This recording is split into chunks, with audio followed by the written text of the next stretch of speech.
I am home, so hopefully I'll have all this shit packed in pretty quick here, and yeah, we can get after it. All right. Well, after the technical difficulties have been straightened out, we are now live on a new link. Sorry about that. If you're on the old link, you're not hearing this. Go to the new link. And while we're waiting for McMurray to get his shit inside his house, this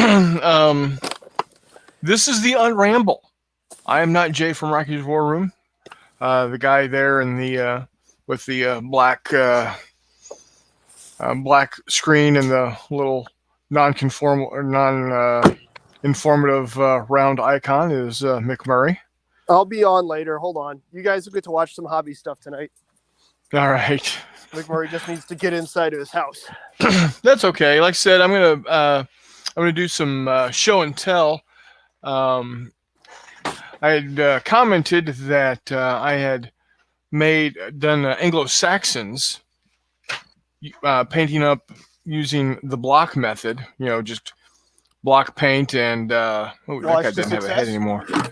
Block paint and heavy dip, or dark wash. Yeah. And so here we are. Here, I'm gonna knock you down for a second, Mr. McMurray, and hold on a second while I whip this out. I need to get a better light going here. Looks better than my screen. Why do the cameras always not focus on what you want them to focus on? It's because the thing in the center of the screen. That would be exactly what you were expecting. Even though they fuck up enough that it's not what we're expecting anymore. But that's neither here nor there. Maybe more light will help. Yeah, more light. What do we want? More light. When do we want it? Now. Well, damn it. Oh, well. Y'all get the point. I got quite a few of them. I don't remember which ones they are. Oh boy, I need to fix these guys up some. They are. Do you remember the manufacturer? No, that's my issue. Oh, okay. Are they plastic or? Yeah, they're plastic. Okay, we could probably figure that out. There's not many plastic Viking kits.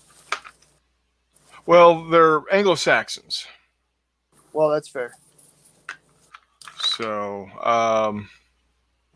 and they've been hauled around all over the damn place and been tipped over. See, this is what I'm dealing with here. Hang on a sec. You're still in the pocket. Okay. Live viewers, tell me what I'm seeing, what I should be seeing. Come on. Yeah, well, there's exactly no live viewers right now, so. Well, that's fair. They're all sorting out the links and stuff. Will this be on YouTube later, or is this purely live? Yeah. That's good. Yeah, I think I did a pretty good job with them. What's that?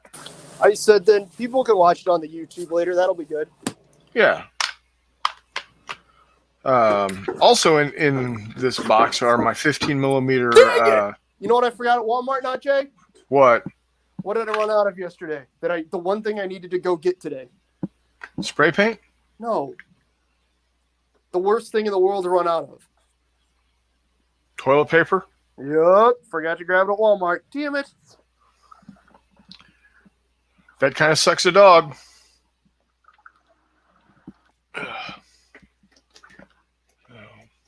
Anywho, I'm going to do a quick fix here. Ow, son of a bitch. Did you just hurt yourself fixing a miniature? No, it's a bow that's broken at the hand, and it was hanging on a little. Oh. And I was hoping to be able to just, dab on a little plastic cement and bend it back, push it back into place and call it good. Yeah, that didn't happen. Nope. Now you have a fully broken bow? Yeah. I can't believe I forgot the damn... Well, I'm not going back to Walmart tonight. I hate that place, so...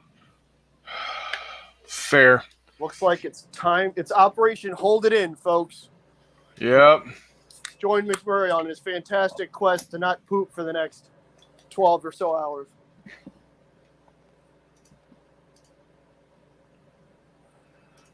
Those of you who've been here before know how incredibly full of shit I am and how difficult that's going to be. Yeah, that's going to be a non-good thing. Okay, where's the guy that's missing an arm? I think he's currently drumming for Def Leppard. Oh, or sculpting miniatures. That's true. I mean, he's only missing like a hand, though. Yeah, but I mean, still that ridiculously. Hand, pretty much. Yeah. For most of us, is pretty important. Yeah. Either way, both of them are accomplishing pretty impressive things for one-handedness. Right. Even if the Def Leppard thing used to be my favorite joke, which is what has 7 hands and sucks? Def Leppard. But, drink up, planty plant. Of course, I can't use plastic cement on this guy anymore because the 2 halves are now covered in super glue. Yep, you're screwed. So I got to use super glue. Didn't want to use super glue here, but oh well. What you gonna do, right?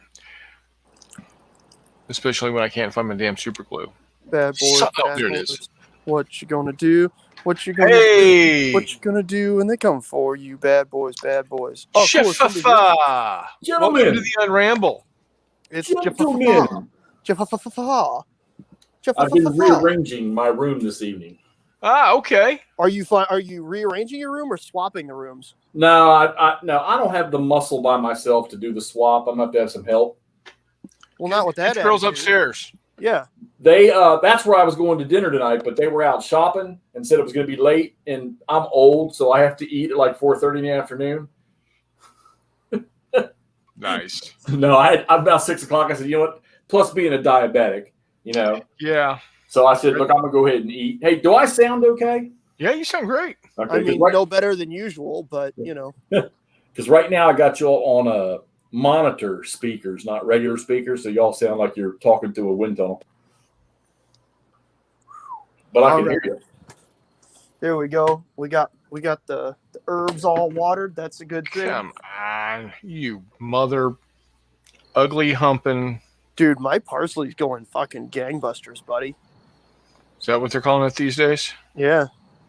The cilantro's looking pretty damn grim, though. I don't know how I'm succeeding at parsley and failing at cilantro, given they're essentially the same damn plant. But not enough soap in the cilantro. So you're one of those people. Okay, I get it. No, it doesn't taste like soap. I can't stand the taste of it. That's fair. Which is odd, since I grew up in South Texas. You would think that I'd be ravenous for this stuff. Right. I had to go. I went and grabbed a couple more little basil. For the love of monkeys. Because I eat a lot of pasta. I enjoy pasta. Like whole wheat pasta is what I tend to eat for, energy and shit. Because it's, good for that. And boy, howdy. I put some fresh basil in a couple weeks ago and just damn near killed my basil, the one plant I do have. And I was like, all right, I need to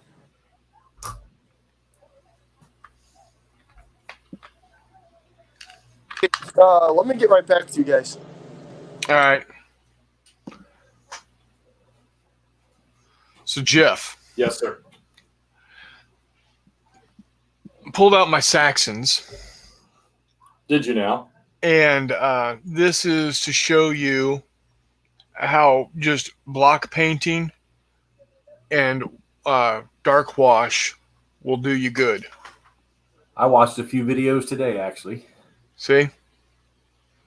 Oh yeah. I know he's not coming in real clear for whatever damn reason. It's good enough. Hold still. Hold still. Give it a second. No, it's not. But I can see it good enough. I'm pumped. I mean, I know Matt said he was going to mail that stuff this weekend. So, At least that's what he said last night. 15 millimeter. Got a Haji here. Nice. To go up against my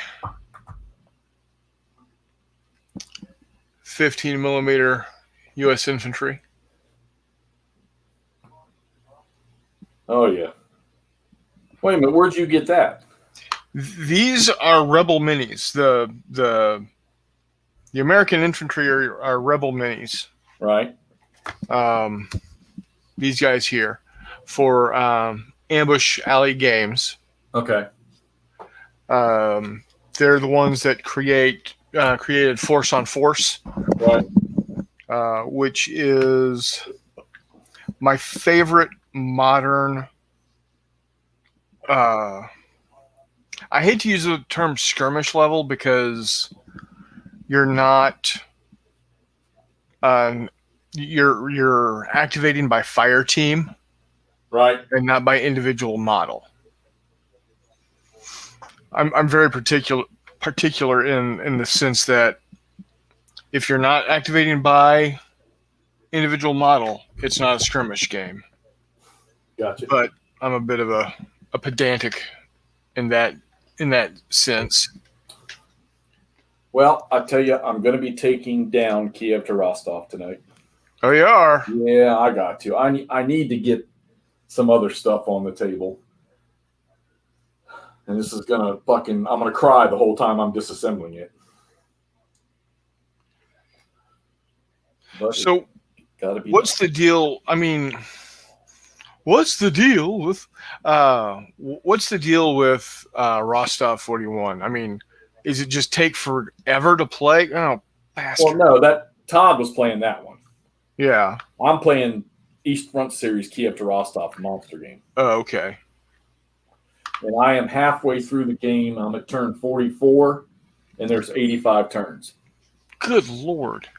But I don't want to take it down, but I got to because I need to get some other stuff up that people want to see.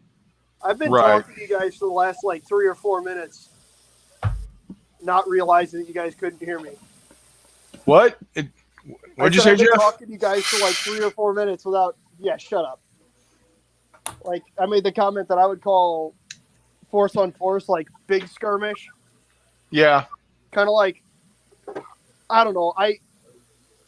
If you could call it platoon level if you wanted to, but there's not a lot of people that make that, differentiation. A lot of people just consider platoon level games to be big skirmish games, Yeah. I don't know. I'm like I said, I'm very particular in my terminology. 3 new games. Fistful of Lead is definitely, in my opinion, without a doubt, that is a true skirmish level game because you're activating an individual model. That individual model is doing a thing. What if you're using grunts? New games. Come on, new games. Oh, very nice. That's one. Picked that up today. Not new, but new. He gave me this one for free. Must not be very good. Now, I think he found it in the basement when he was finding Serpents of the Seas and said, hey, you can have this. And then this one here. Well, you're welcome for that one then, Jeff. Right?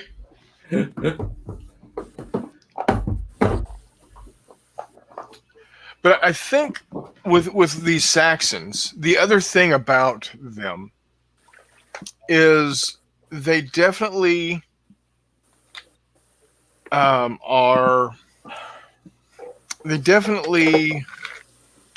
showcase how a good base will make a miniature look even better. Oh yeah, dude, good basing makes miniatures look good. Period. That's the best way to see that, to know that. Look at small scale figures. Yeah. I don't give a shit who you are. You can't paint 10 and 6 millimeter stuff real well. Right. Looks good, NotJay. Looks real good. So, face it. Holy smoke! All right, actually, I take that back. Some maniacs. Oh yeah, so, some people are just downright stupid with their models, and Yes, some maniacs paint their 6 and 10s like I paint 28s. Which, again, good for you, bud. I'm happy for you. I paint my 28s the same way I paint my 15s. So right, exactly. If that floats your boat, float on, my man. Float the hell on. See, Yep. I'm kind of the opposite. I tend to paint my 15s the same way I paint my 6s. Like, depending on what they are. Good gravy. But all right. Anyway, so that's those are my Saxons. they look good, buddy. I like them. And like I said, my U.S. infantry.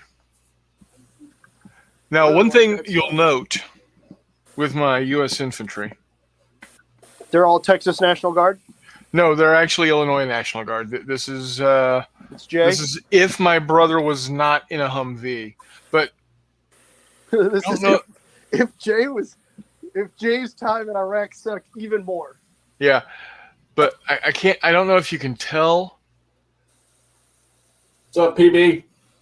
Did you make Jake? Or did you make Jay? He's in here somewhere. But I'm trying to see if I can get. Yeah. Notice the faces. Are they all angry because they're from Illinois? No. Oh. They're different. I made sure that they were all different shades of skin tone. Oh, nice. America, baby. That's yeah. What's up. So you're telling us your brother's a chameleon? No. Yes. No, he just gets really heavy tans. Yeah. No, I made sure that I had dark brown, dark tan, pasty white, pinkish. Ah, nice. You got me in there. You got the pinkish. Good. Yeah. Because not everybody is the exact same skin color. Yep. You weren't painting Krauts. Even Krauts are going to be different colored. I know that, but if they don't all look like Hardy Kruger, it's not as fun to shoot them. Well, there is that. I hate to say it, man. It's a fact of life. The facts of life. Facts of life. All right. The fact of life. Nazis are more fun to kill when they're all blonde hair, blue eyed. Coming from an idiot that's blonde hair and blue eyed. I'm the best Nazi. I'm the best archetypal portrayal of a Nazi movie to kill. It's fantastic. Now, I also have my World War II guys here. I brought them up from the basement. Your 15 mil? Your Flames of War stuff? Yeah. Nice. Because we're doing that infantry thing tomorrow. And this is the box top. Wait, the infantry thing is tomorrow, not today? Yeah, it's tomorrow. Oh, ball sack. Fuck. Sorry. I thought I was missing it today. No, you're missing it tomorrow. Ball sack. I got the wrong day out. God. Oh, man, I got to take pills already. You know what? Fuck it. I'm not doing that shit tomorrow either. I'm playing with you guys tomorrow. All right. There it is. But yeah, this is the box top. 36 Infantry, Company A, 1st of the 141st. Remember the Alamo. Nice. And let's see here. I'm looking for my headquarters unit. Well, no, I'm not looking for my headquarters unit. I'm looking for my artillery unit. Dang it. I can't believe I forgot. Damn. Ugh. Hey, Jeff, guess what I forgot to get at Walmart, buddy? What'd you forget?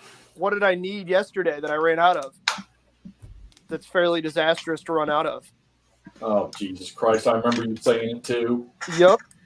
Went into Walmart. I hate going into Walmart. And I got everything else I needed. Hell, I even found washers in Walmart.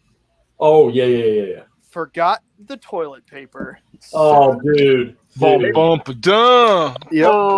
So McMurray is holding it for the next 12 hours because I'm not going to Walmart twice in one day.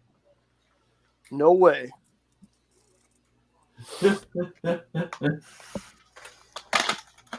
Keep the sink running.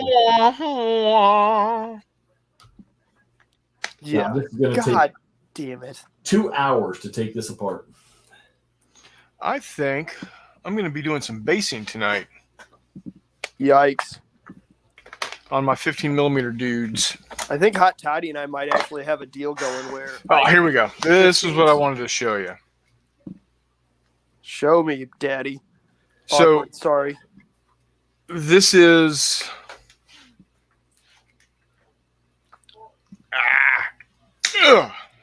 this is one of my 105s. Bounty. Nice. That looks great, man. Holy shnikey. That's one of the 105s. But my real proud moment is this guy right here. Your command team? Yeah, There for the you go. 105s. Nice. You see this right here? No, because I'm looking at it on a phone screen. Okay, well, this white thing here, Is a map that you painted? no, it's a map that I printed. Oh, shit. That's cool. It's a map of the exact area the 36th Infantry crossed the Meuse River. Oh, that's beyond cool. And, you know, unless I tell you that, you're not going to know because it's so damn tiny. But, That's awesome, though. Holy shit. yeah. So, yeah, I got these guys here. My 36th Infantry. We should do this sometime with Rocky's War Room, is have like an armies on parade type thing. Except for I'd need to like clear out my whole friggin' garage. Yeah. But he is he's a non-commissioned officer, you can tell, because he's got the white horizontal stripe on the back of his helmet. And he looks like he's working. And he's a 36th Infantry Division because you can see the pale blue shoulder patch. There you go. You painted shoulder patches on your 15s? And I went boop with a with a blue on the brush. Just bloop. For shame, Christopher. For shame. I'm going to Dude. tell Todd, and Todd's never going to talk to you again. It's the 36th. I had to. So now what I'm going to do is I'm going to break out. Yep, here it is. I'm going to break out my trusty rusty Mediterranean. And we're going to do some basing tonight, boys. Pardon me while I get some glue. Mr. Beckus, thank you. I appreciate the comment on my sensational painting. Paul's here? What's that? I didn't know Paul's here. That's always a good time. Yeah, Mr. Beckus has joined us. We have a spot for you on the greatest country in the world, McMurray. He said the British are extra pale. Fair. You're not wrong. Well, Paul, how about this? I'll come down there and work for a while, earn up a bunch of money, and then come back here and we can retire with all the guns we can buy. How about that?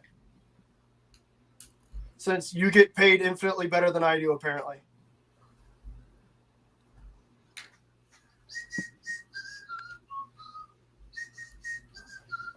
I would assume that's Jeff making the comedic noises, but that's fair.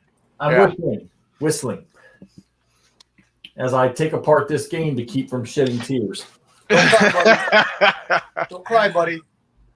This is It's painful. okay. We're here for you, man. We're here for you. I got some fans that are going to be livid. Don't wait. We're here for him. He's got young women that live, the floor above him that do all kinds of random stuff because of the Mickey D over there. I don't know whether that's Magnum or Magical, but either way, McDonald's is really doing well. It's a weird fucking nickname. I'm sorry.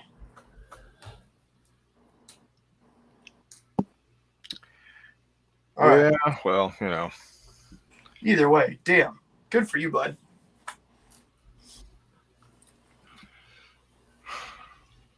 Paul Beckus, the man, the myth, the legend.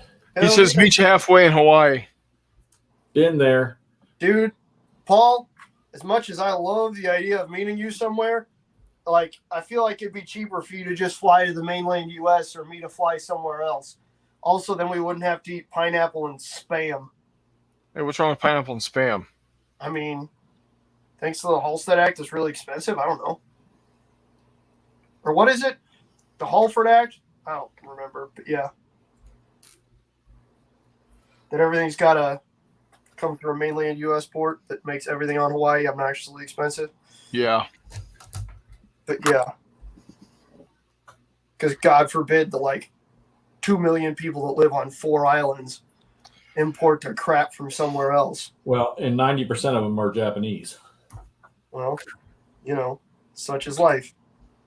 So last night when you were talking about your washers, Yep. and somebody made the comment of, "Hey, that just use pennies; they're cheaper." They are. They are. However, they're not magnetic. They are not, and I store everything on magnetic sheets. Yep. Yep. I know pennies are cheaper, buddy. Believe me, I know pennies are cheaper. Now, if I could get a shit ton of Finnigs. Wait, German pennies are Ferris? Yep. Really? Yep. Huh. But you can't get them anymore. Yeah, I know. Because they're all euros now. Well, that's just another thing. Euros are fake money. Just another thing that the EU has ruined. But they're potentially plastic at this point. Yep. Thanks, EU. Where are my UK viewers at? Looking at you loud and proud, guys.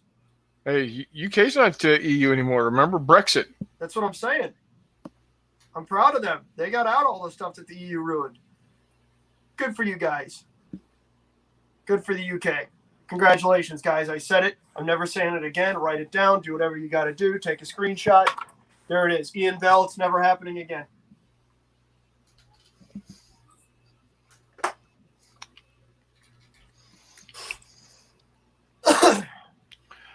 Oh, yeah. I got to get all these guys done up so they look good tomorrow.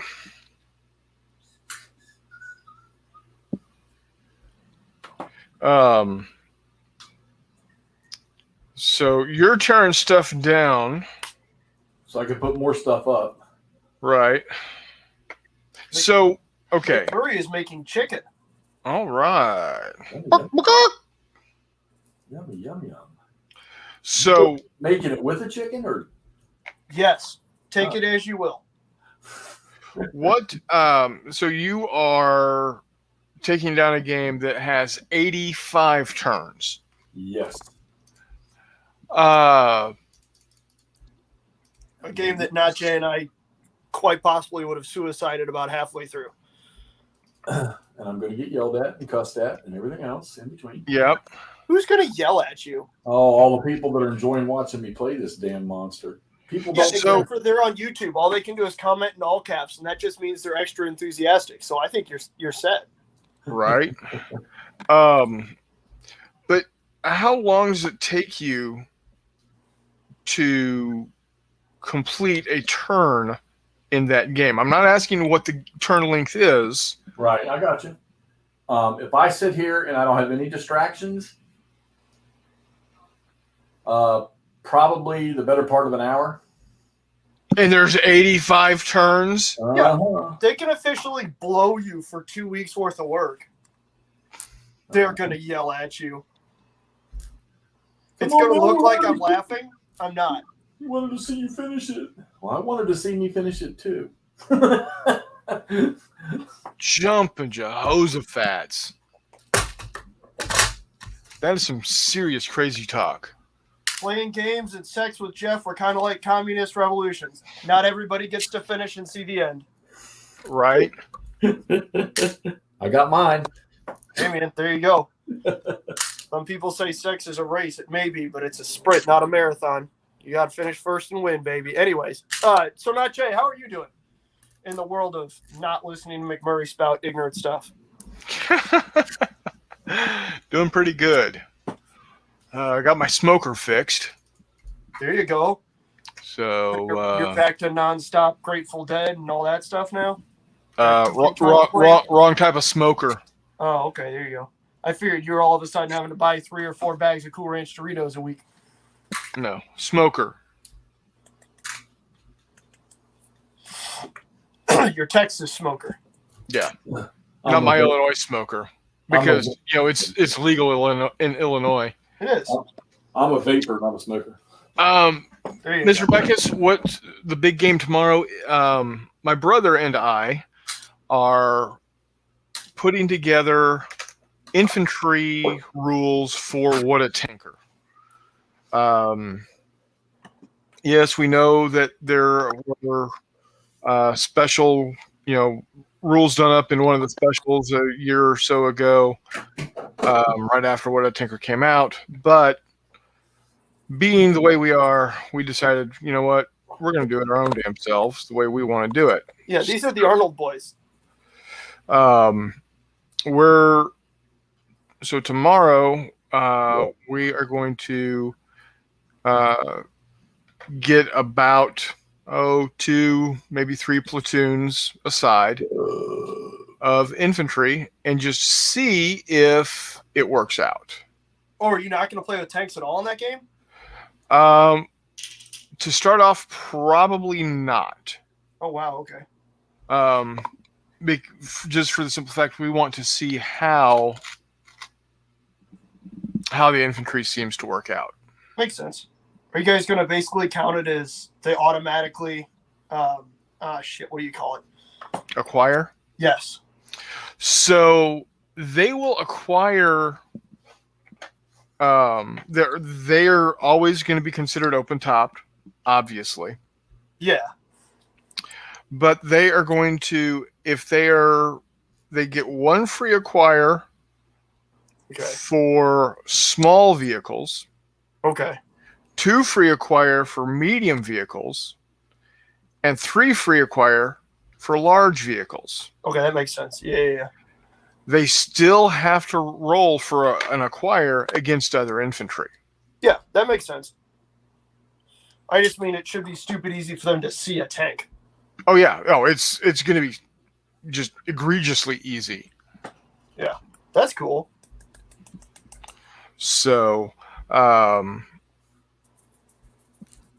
we're not gonna break it down into fire teams. We're gonna keep them, squad level action. So, you're gonna have a squad. That makes sense. I mean, again, you don't play with a platoon of tanks. Why would you play with a full platoon of infantry being commanded at one time? Right. So, but we want to make a differentiation between, playing something like chain of command, where you can break it down to, you can break that American platoon or squad down to its components of the BAR team and the rifle team and everything. The rifle team and the the scouts. Yeah. But because you can do that in chain of command. Well, chain of command is an infantry centric game. Correct. Obviously, What a Tanker, based off its name, you can guess that it is a armor centric game. We just want the ability to run infantry, because having infantry with anti-tank weapons, or having an anti-tank, a standalone anti-tank gun out there like a 57 millimeter M3 or a PAC 40 sitting out there, definitely changes how someone is going to command their tanks in the game. Oh yeah, it will. Because perfect example is this last weekend when my brother and I ran a game of What a Tanker for ScrumCon, virtual ScrumCon. Someone made the comment like, "Hey, is there a kraut in the French homestead farm place with a Panzerschreck?" If there was, I'm sure the American tanks weren't just going to fly right by it. I was about to say, odds are yes. In this game, no. Right. So we want the ability to say, hey, yeah, they do. Yeah, that's pretty awesome. So I gotta say, Luke App's geek gaming stuff is the shnikey. Dude, it is, man. It is. One thing that I also started doing was for like really small stuff, I just sieve it to get the big rocks out, and it still works every bit as ridiculously well. Yeah. It's nuts. So I was like, I don't want my 6 mil guys running around boulders that are like 4 feet high. Right. Not what I'm looking for. But sieve it, done. Right. Well, I'm not. I haven't even. I'm not even sieving this stuff. I'm just making sure I don't get big rocks on it. And I mean, I'm laying on the glue. I'm dipping it in. Man, I gotta say also, his latex glue works really stinking well. Yeah. The fast dry stuff. Well, I'm just using a. Ooh. This is what I'm using. Yeah. No, I gotcha.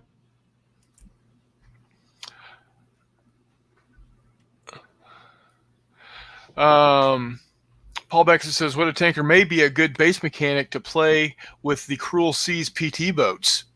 Yeah. That would be an interesting look. I could see that happening.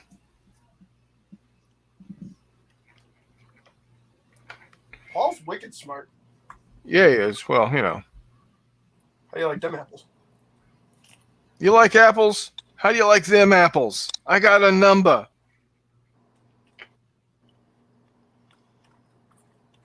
Matt Damon.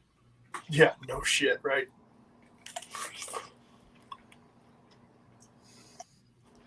So, yeah, see, I originally had these guys based for Flames of War. Mm-hmm. And when I realized, you know what, I'm never playing Flames of War again as long as I live, I decided to single base them for Chain of Command. Can't blame you. And to be honest, I could probably get away with playing for. I could probably get away with a World War II version of Force on Force with them. Uh-huh.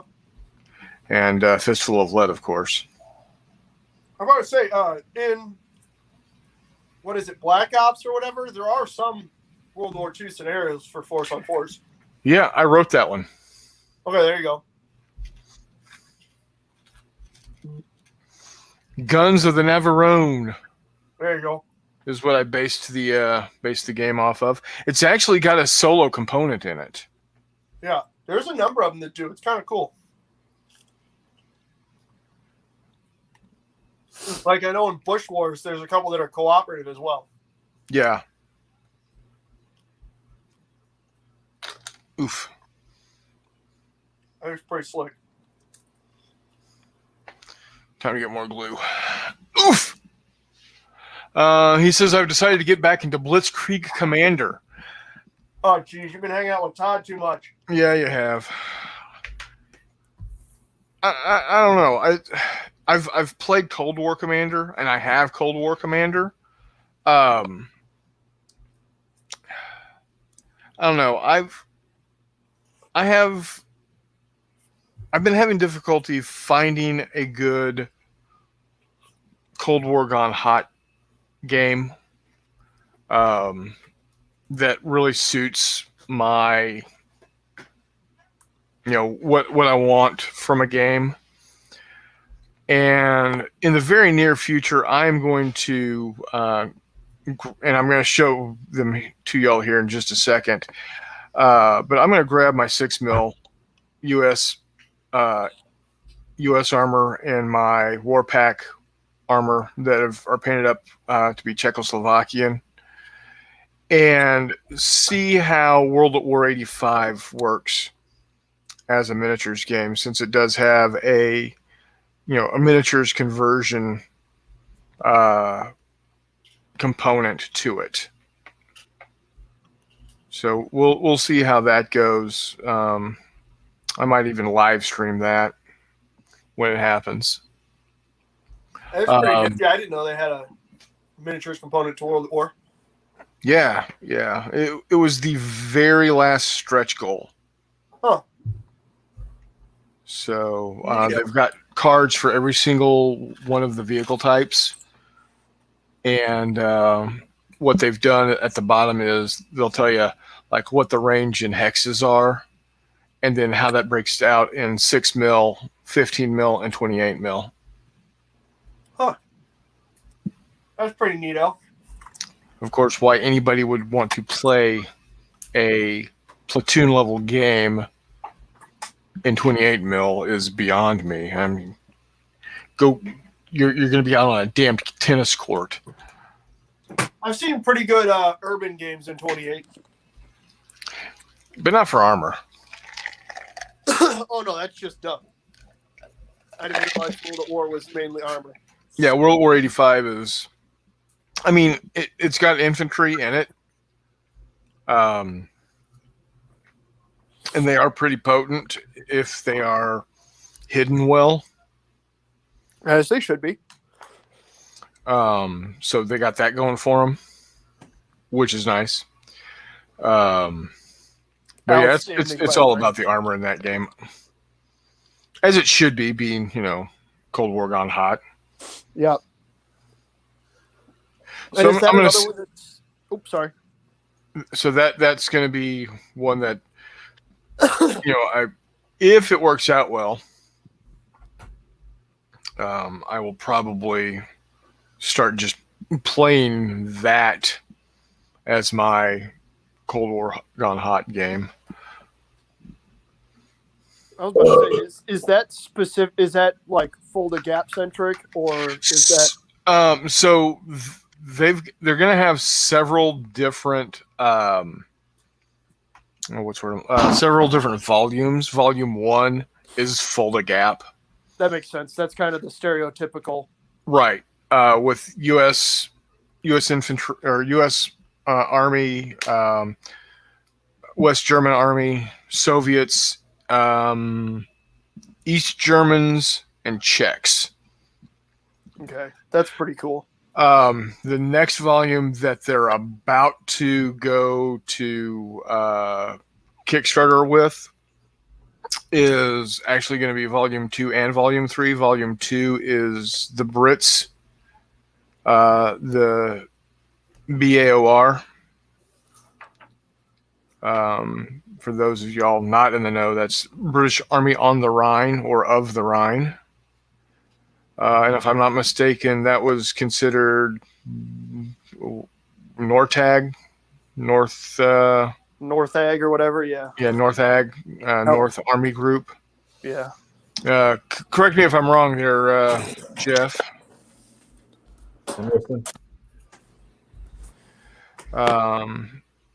And then Volume 3 is going to be the French. So French and the Netherlands and you mean the speed bump countries? Luxembourg. Yeah. What am I correcting you on? The British BAOR BAOR was North Army Group. Yeah, they handled the north part of the NATO. That's the I did not know for years that the Central Front series from SPI had a third game, and it was BOAR, or whatever it is, BOAR. Yeah. Which was the Brit, and I never knew that. Huh. So, I think, if I'm not mistaken, 4th or 5th edition, or not edition, 4th or 5th volume. Yeah, thank you. Is going to be America Conquered. Now you're talking lock and load right now, right? Whoa, yes. What kind of heretical horse shit did you just say? What? Oh, America Conquered? Yeah, it's a what if the original version was what if the Soviets invaded through from Cuba through Florida. I gotcha. Doing like a red alert style thing. That'd be kind of But they've decided to say, bark at all that noise. Let's just take them up through Mexico into Texas, and they get to deal with the Texas National Guard. That was dumb. I just lost you for like 4 or 5 seconds, and I'm standing 10 feet from my router. That's stupid. Technology's dumb, NotJay. Your router saw danger close. Yeah, what did you tell me to do yesterday? Reset your modem once a week. Which one's the modem? The bigger one or the littler one? The one that comes in from your cable company. Not the one with the antennas on it. Okay. All right, I'll unplug that and plug it back in once we're done. Will that reset it? Yeah. Yeah. What you should do though is when you're resetting it is unplug your router, and then unplug. You can actually just unplug both of them from the wall, then plug your router in and let it completely load up so that your internal network is working. Then plug your modem back in and let it cycle. I recognized a couple of those words. I think I can figure that out. So Figured it out. Yeah, I'm gonna turn them both off, then turn the little one on first. Turn the one with the antennas on it back on first and let it completely come up. Yep. All right. I need to find. Hey, look there's my block of Lassie Nielsen as a dick lead. I'm still pretty proud of that. I need to bury that. NotJay. I got to remember to do that. Because that dude is a dick, and the entire world needs to know that in like 400 years when somebody digs up the backyard of this house. That's of vital importance. The world needs to know that dude's a dick. Because he made fun of Brian. Oh, is that the guy who went off about Vikings not being nude? Naked Viking fanatics? Shut up. The hell there weren't. Yeah. Oh, here's the archaeological evidence. Well, that's not exactly right. Look, you're not exactly not a douche either, but nobody said anything when you walked in, did we? Which dick are you talking about? Some guy on a wargaming. Oh, guess what I just found in my basement? Half a roll of emergency stash. What? There you go. What? I was about to ask, why have you not looked in your go bag? I was about to say, all I needed to do was open up like any one of the backpacks that I use when I go backpacking, but I haven't done that. Light. Yeah, no. So this guy, Brian posted on some random group, hey, look, here's I did these naked Viking berserkers for such and such. And this dude like comes out of left field swinging for the fucking fences about how there were never naked Viking berserkers. I'm a Dane. I know for a fact. And then so Brian like legitimately posted a link to the like online exhibit from the Danish National fucking Museum. Right. Where they talk about this golden horn that they found that's got pictures of naked fucking Vikings on it. And this dude's like, oh yeah, that sure really took a lot from Vikings. I wouldn't really pay anything attention. Like, dude, get the scholars of your nation's history in your nation said this is a thing. Also, I haven't watched the entirety of Vikings, but I've seen a good amount of it. And there's never any naked dudes in that show other than when they're banging. So like, I think the issue is old Lassie there appears to be a Viking and like a Viking reenactor.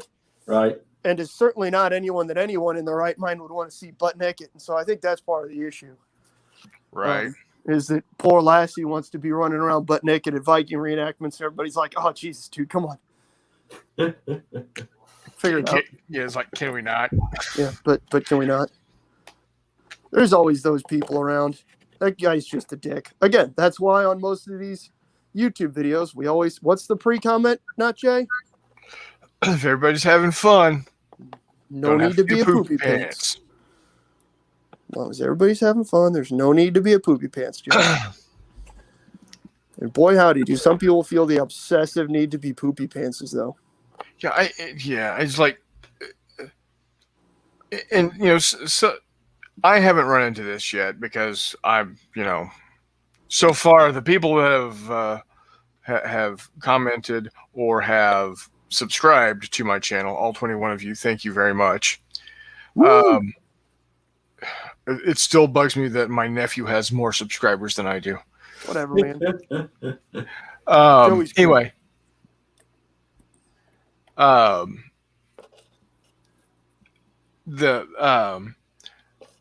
haven't run into the issue of people, just giving random, jerk comments in the in the comments section. That's good. Because again, I probably, know if I got a list of the 21 subscribers, and I think I can do that. I think I can look at it. I probably know all of them, by either through the war room or personally as friends know them. And they're not going to be dicks, Very fair. Very but true. yeah, I don't understand why some people just have this need to make dick comments. And I'm not talking about making comments about dicks, but being a dick and making a comment if you don't have to.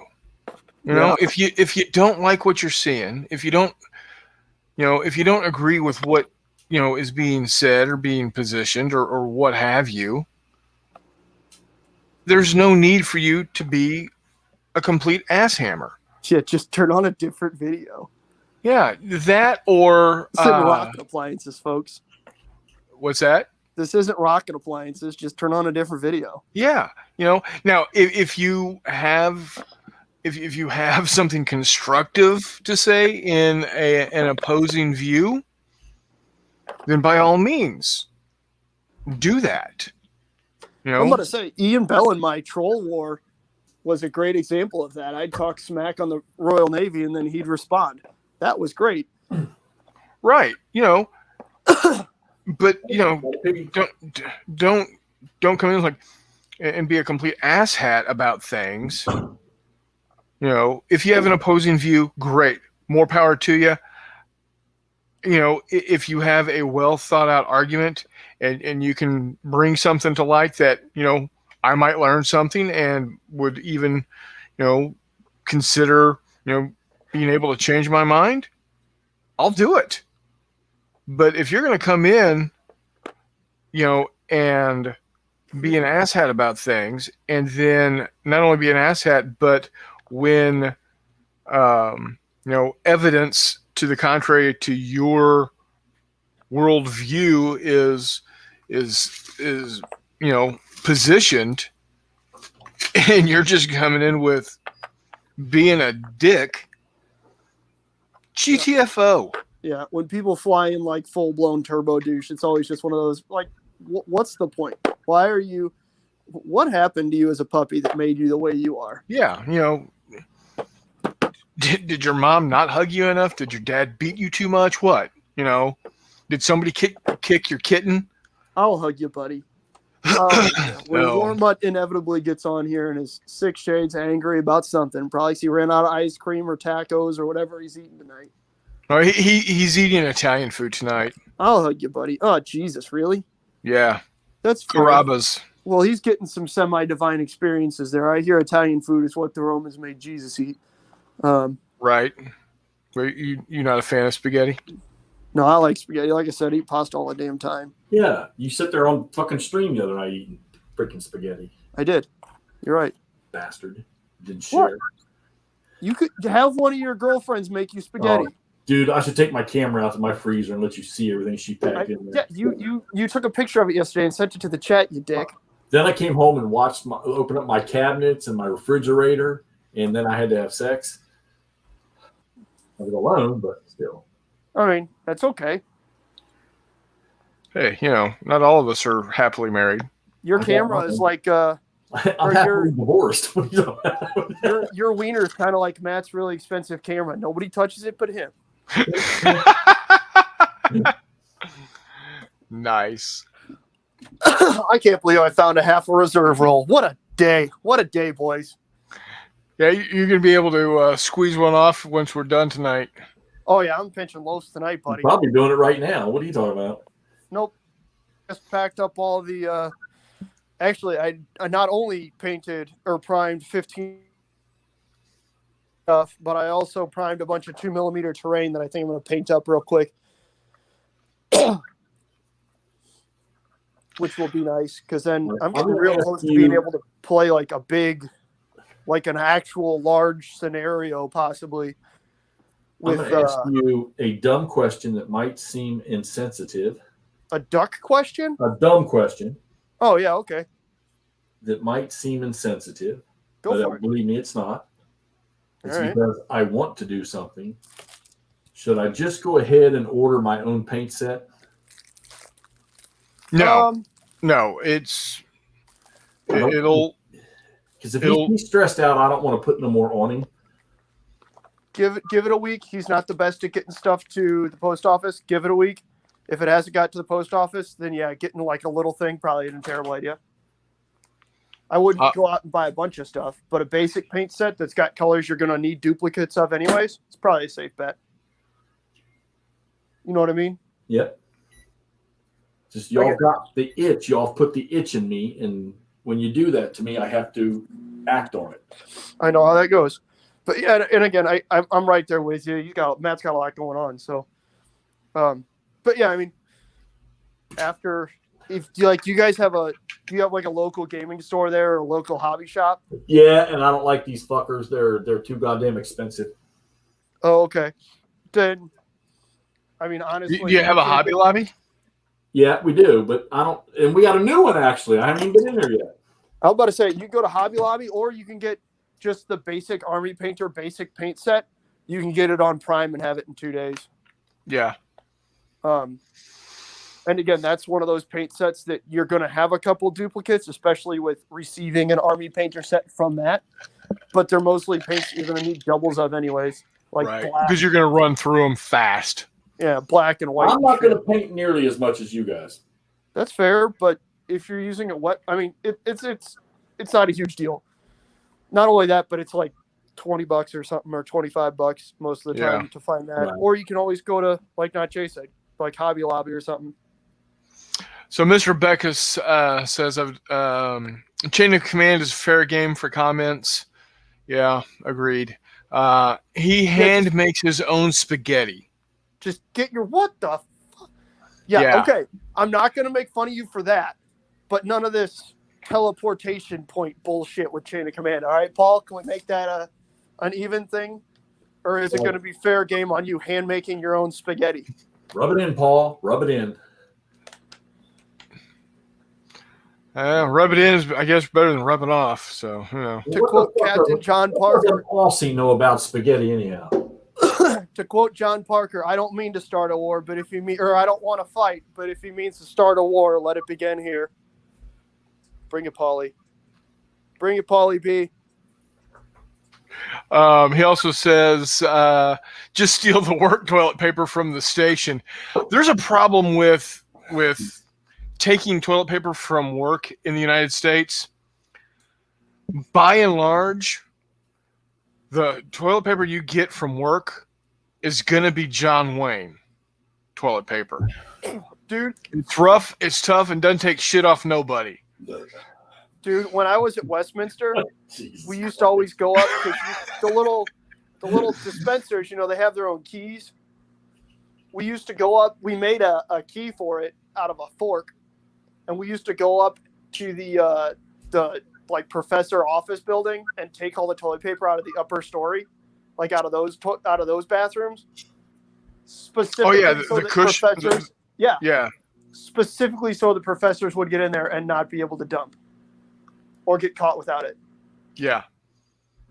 I got news for you. If I go into a stall and shit and I don't check for toilet paper and I shit, I'm ripping my underwear off and wiping my ass with that. And then I'm walking out naked to the sink to wash my ass out. I'm about to say, everybody's been to work with only one sock on. It happens. I did that one time when I worked at Dial. I went to I had to stop at a gas station on the way to work. It was an emergency up on 70 in a Yeah. not great area. And I'll tell you what, man, there was no TP. And I worked an entire 12-hour shift at Dial with one work boot that did not have A sock in it. Yep. You better believe it, man. That's serious business, man. I worked mainly because I wasn't going to sit back down in my driver's seat and just squeeze it in there. Squish. Yeah, that's gnarly. Were you prairie dogging it? That's no good, man. No, that wasn't prairie dogging it. The prairie dog had left the building and he left tracks. Robbie, thank you for joining us this evening. For you, morning, along with Mr. Beckus. The next live stream, if you're talking about the next Ramble, is going to be next Saturday. As for a game, I think we're looking tomorrow night for a game. I believe that's what Matt was saying. Yeah. So be on the lookout. We're gonna have a game tomorrow night. Not quite sure what we're doing just yet. But it's always gonna be fun. I think it's gonna be a Wiley game. I would imagine so. So. Oh God! And how epic was it last night that he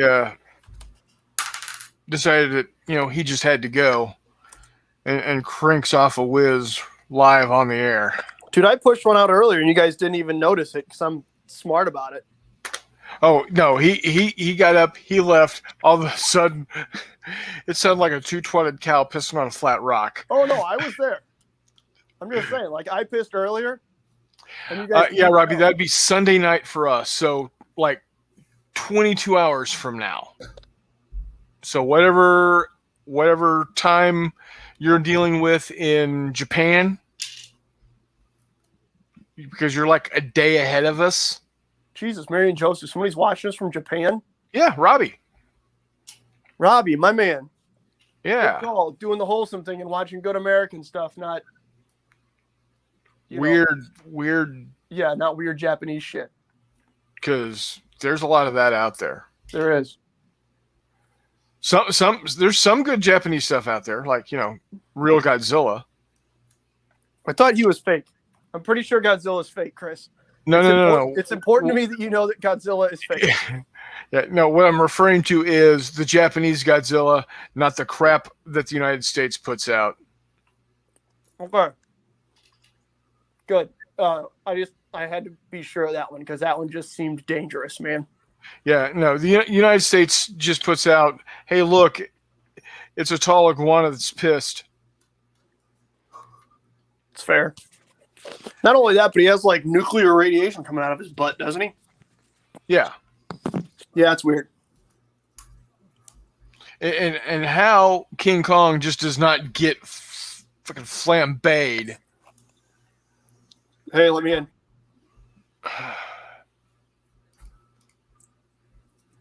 Woo! America. Now we're cooking with gas. America. And how King Kong just does not get freaking flambéed by the demon lizard from the sea. I don't know. I was always kind of a Rodan fan. Yeah. So have you ever heard of, I'm sure McMurray has not. I'll be surprised if he did. But have you ever heard the movie called Elephant Parts? No, That sounds dirty as fuck. I have not. Okay. I've got it as a file. I'll figure out a way to get it to you guys. It was made by Mike Nesmith of the Monkees. Oh yeah. And it's just it's a movie that's just got a bunch of little skits in it. And it's fucking hilarious. And the opening skit is him playing the guitar, singing, and at first you think he's singing. Her name was Roseanne, and she lived off an island. You know, she lived on the beach off the island of Japan.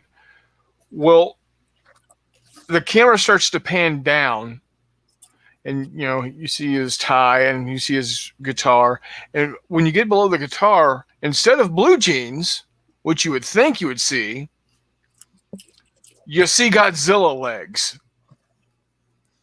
And then you realize he's singing Her Name Was Rodan. Huh.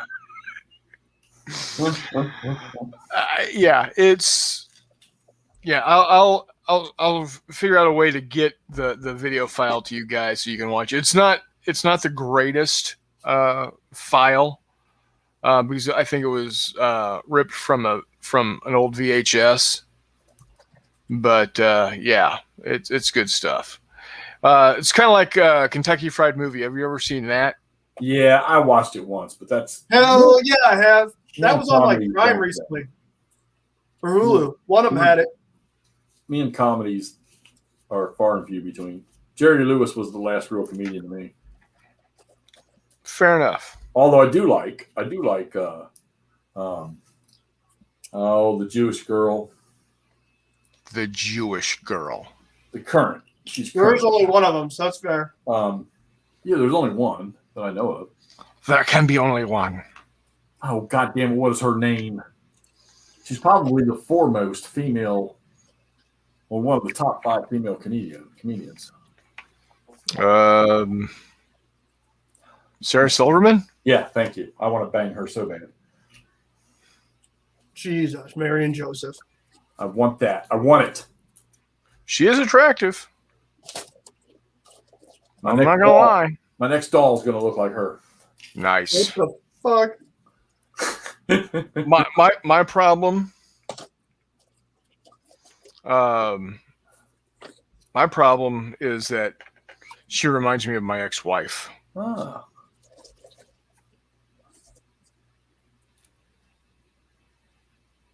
So, Speaking of ex-wives, I drove through when I came from my buddy's house. I came home a different way today, and drove past my old house, and there was my ex-wife sitting on the porch. I blew the horn at her, said, "Hey, she's a good woman. Good woman. Have to be a good one if you put up with me."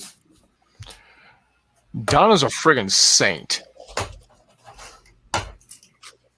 Dude, Donna's cool as hell. Yeah, she is. Oh, Donna's your current wife. Yeah. Yeah. Well, I gotta respond to my brother.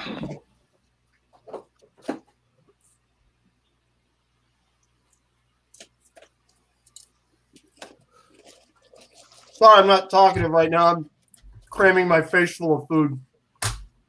It's delicious.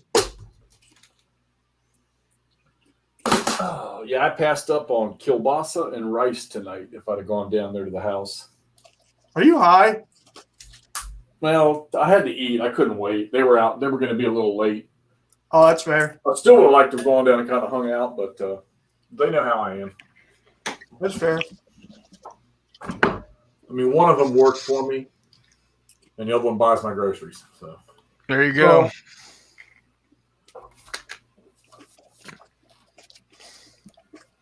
Not a bad gig if you can get it. nope. So,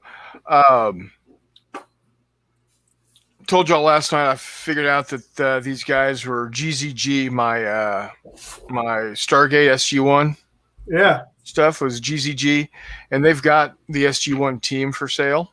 Mm-hmm. Well, they also have the Not crew of Serenity Uh-huh. from Firefly. They do. So I'm thinking of putting together an order for the SG1 team and the crew of Serenity. Are they in the UK? Yes, they are. However, it's really weird. You can order something from John Tuffley, and it'll be here, but like by the end of the week. Like if I ordered today, I would have it maybe Thursday, Friday. Really? Yeah. Shit, My I might brother bring ordered them. something once on Monday. He had it Wednesday. Or no, he had it Thursday. Damn. I don't know. I don't know how he does it. That's some gremlin shit right there. Yeah, it's. He's got a he's got a time portal or a wormhole or some shit.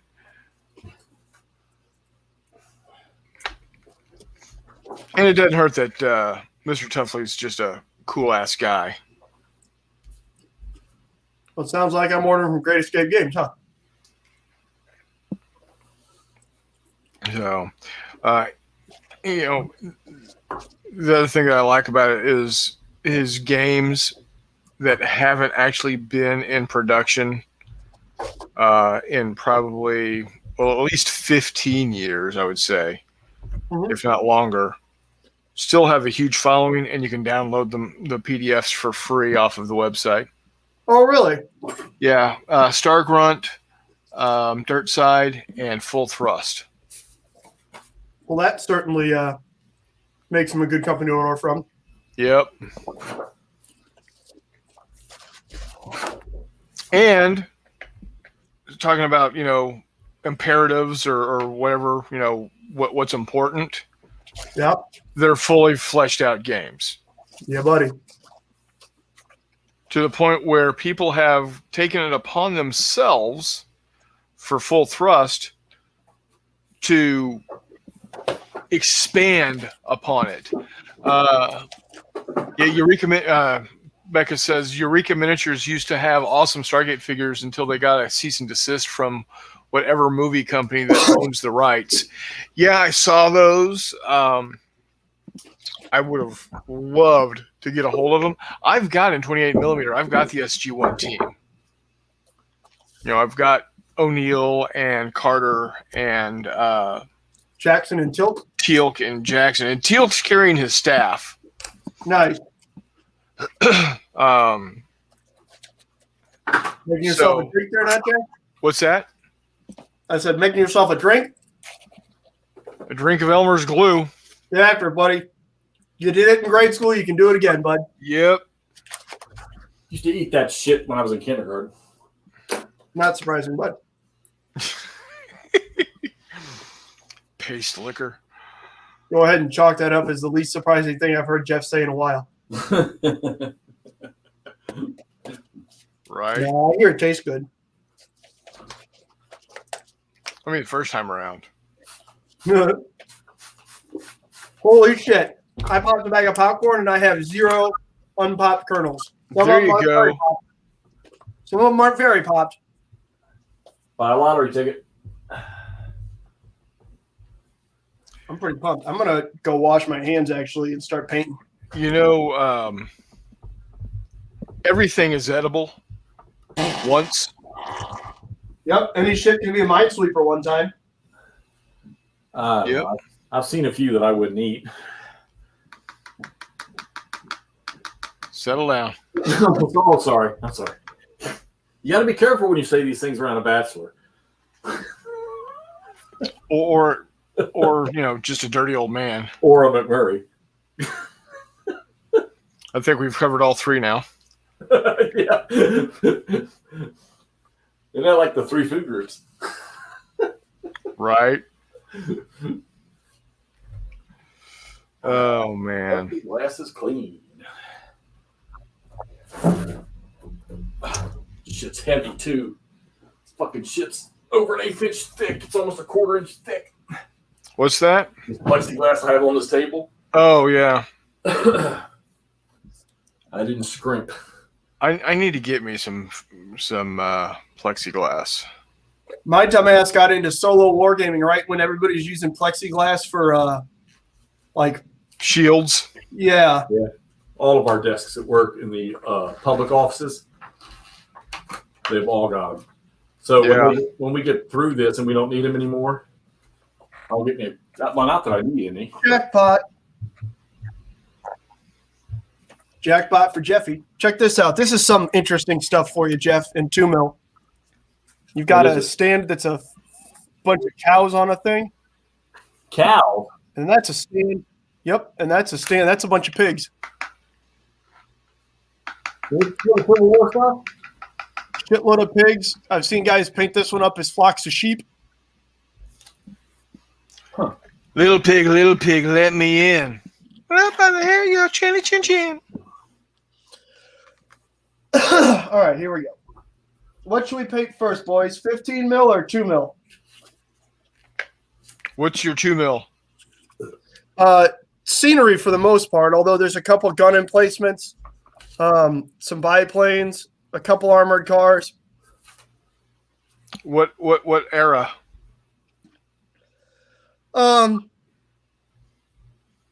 World War I, East Africa. All right.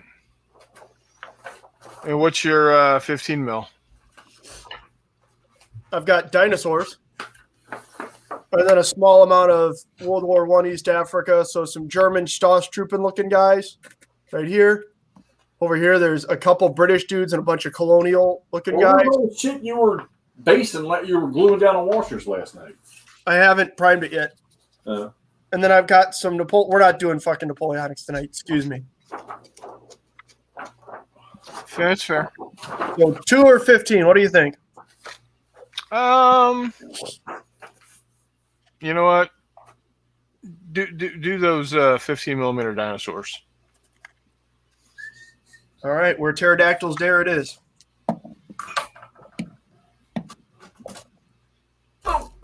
Where pterodactyls dare.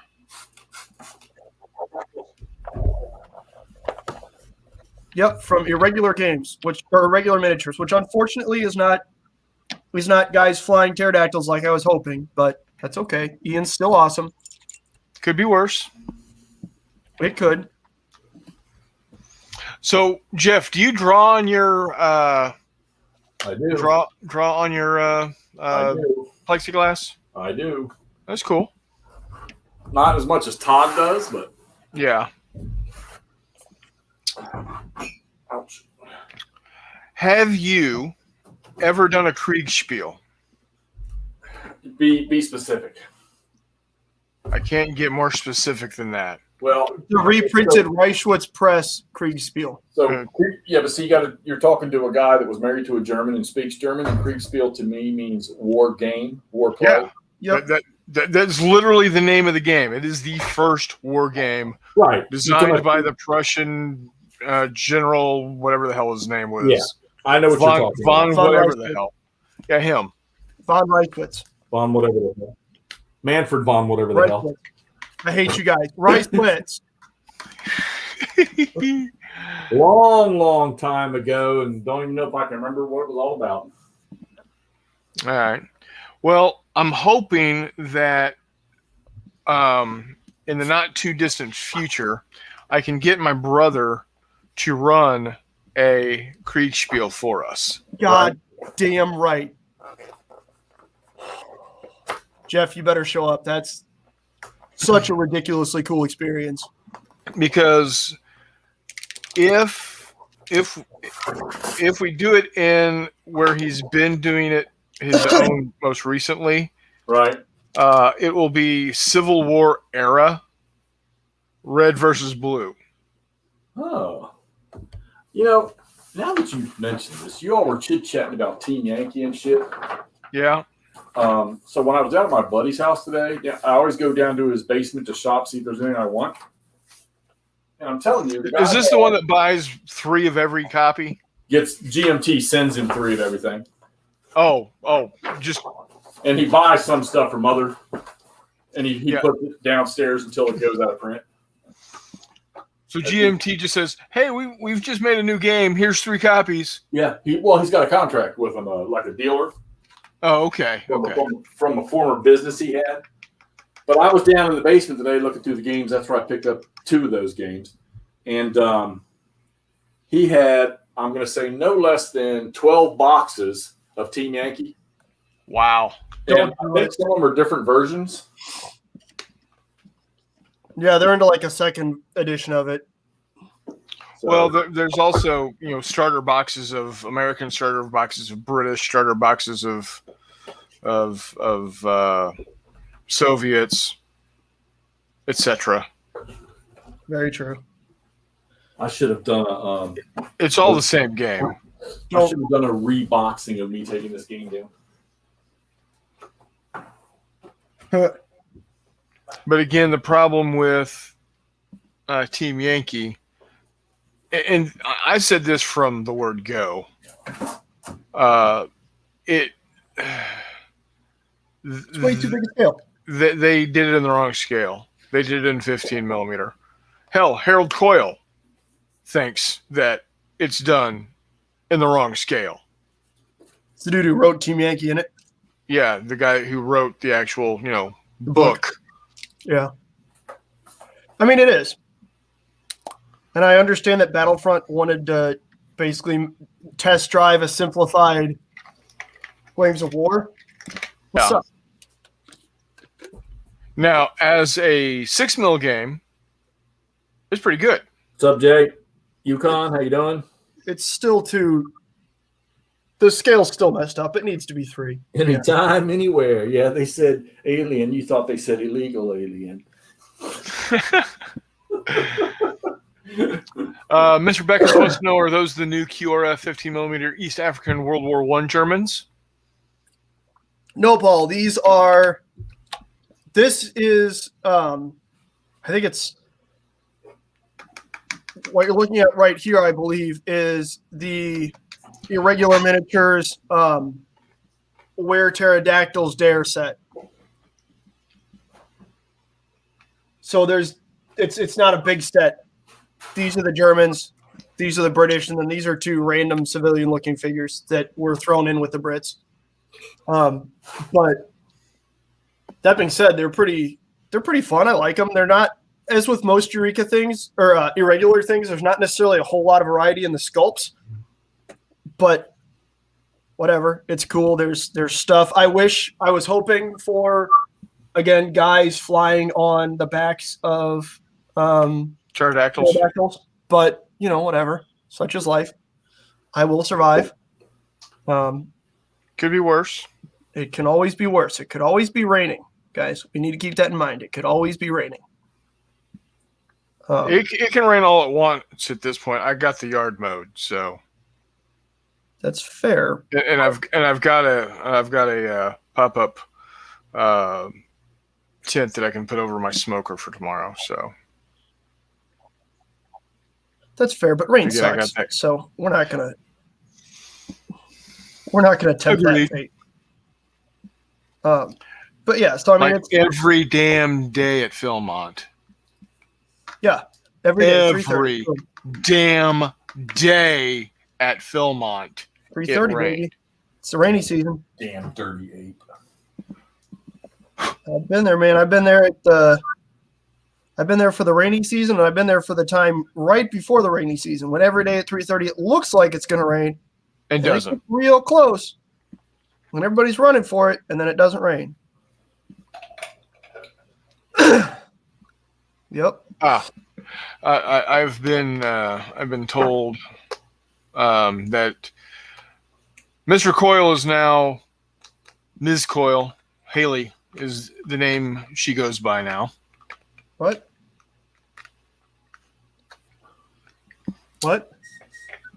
Harold Coyle is no longer Harold Coyle. Oh.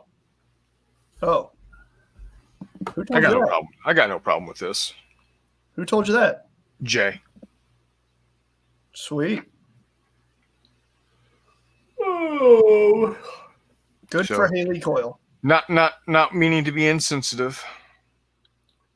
I was unawares.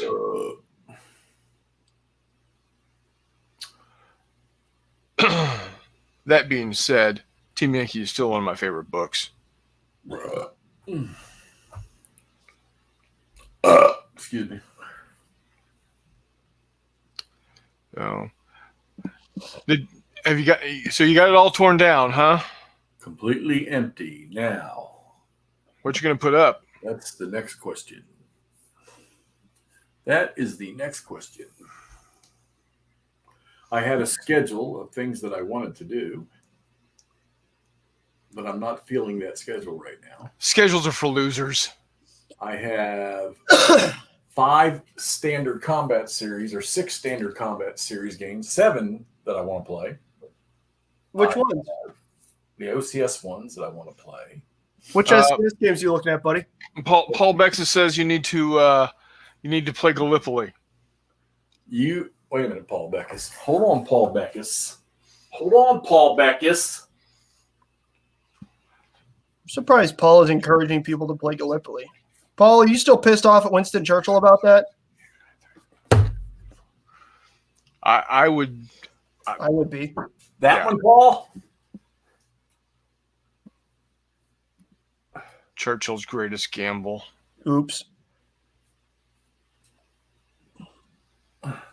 I hear that this game is I need to find a scenario in it. I don't need to play a monster. I just took a monster down.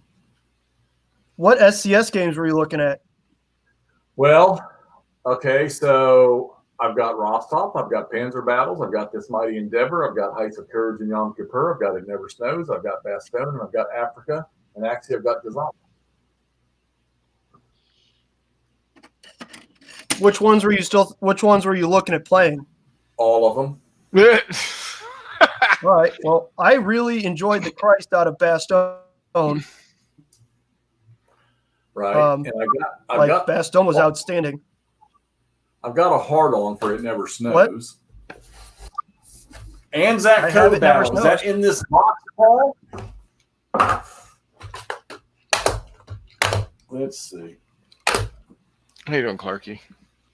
I was going to say I have It Never Snows that I need to play something out of. I had Heights of Courage set up on the table for a while and just never got to play it. Never played it? No, I don't know why. Well, I've also got this hankering for BCS. A hanker for a hunka, a slabber slice of chunka. The battalion combat stuff, because I really kind of want to play, amazingly enough, the Battle of the Bulge. Well, play Bastogne. But I also kind of want to hover in the Civil War era right now. Or do you have Ardennes, the SCS game? No, you know what? I had that in my hands today down in the guy's basement, but I didn't really want it. Really? Okay, there you go. I mean, I do want it, but I didn't really want it. I'm about to say I have a copy of that I found. I got kind of lucky with that on Geek Market and found it pretty reasonably. So I do have that. I think I might play that next year, come December, like Todd and I did with Bastogne. Right. Because I played Bastogne. I played the full version of the game, day by day, playing a turn each day, which was entertaining. Can you see? You probably can't read that. Here, let me pop you up here. Those are the scenarios. Can you read that? Let's see. Too blurry? Too bright? Wait a minute. Hold on. I mean, if you're waiting for Paul to give you a yes or no, you're going to have to hold it there for a minute or so. But yeah. Clearing, said El Bahir.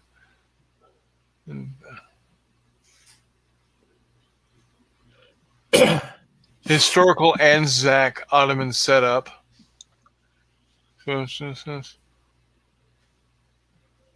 Huh. Because I wouldn't know which battle you're talking about. So, okay. Is Gallipoli in Turkey? Yes. Okay. And that was a landing done by the Anzac. So on the Dardanelles, yeah. And they just got ass hammered, right? They got locked into a trench war. They couldn't get off the peninsula that they landed on. So even their rear areas were all within range of Turkish artillery. Yeah. So the issue that they ran into was even trying to rotate units off the line, they couldn't get them out of range of shell fire, which is really not good. Yeah. Here's the only problem with this game at the current time. Actually, there's more scenarios in here. What the fuck? Did it have a battle name, Paul? Historical landing scenarios, the Anzacs. It's English.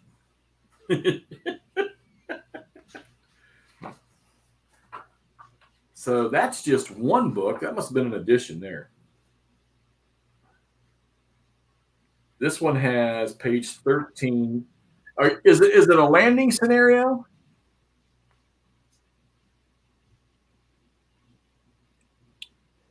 Paulie said Lone Pine if it's there. Lone Pine. Let me go look at page 13 and see. I didn't realize. I never knew how you guys were seeing all these comments. I didn't realize you could switch from private chat just right over to comments.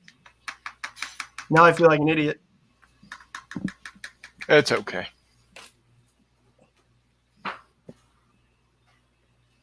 Cape Helles. Oh. Anzac's assigned task was to guard the flank of Cape Helles landings by seizing the high ground of Koja Chimentepe on the first day. That's easy for you to say. Oh yeah, I went there on vacation once. Huh. I'm just kidding. Any of that sound good, Paul? 2 rule books, and then this damn thing. I'm wondering if I have another World War I game to read. This is one of those games though that I want to play something awful, but it's going to have to stay something awful for a while. You got Drive on Paris, don't you? No, that's another one I don't have. But you did see the Case Yellow one I showed, right? Yep. Case Yellow. Yeah, by GMT. Oh, okay. No, I didn't. The Blitzkrieg 1940. Yeah, I mean I know what Case Yellow is. I thought you meant like an STS game. I was like, that's wild.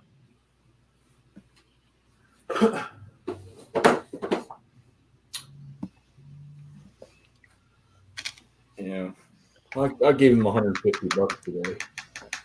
I think Hot Toddy said 2021 is the year of the early war for him. Yeah, well, that's what Todd's been focusing on. Yeah. Paul, I do want to play that. I've got another one. I read the rules to this thing, and I read them a long time ago, and I actually had the map set up.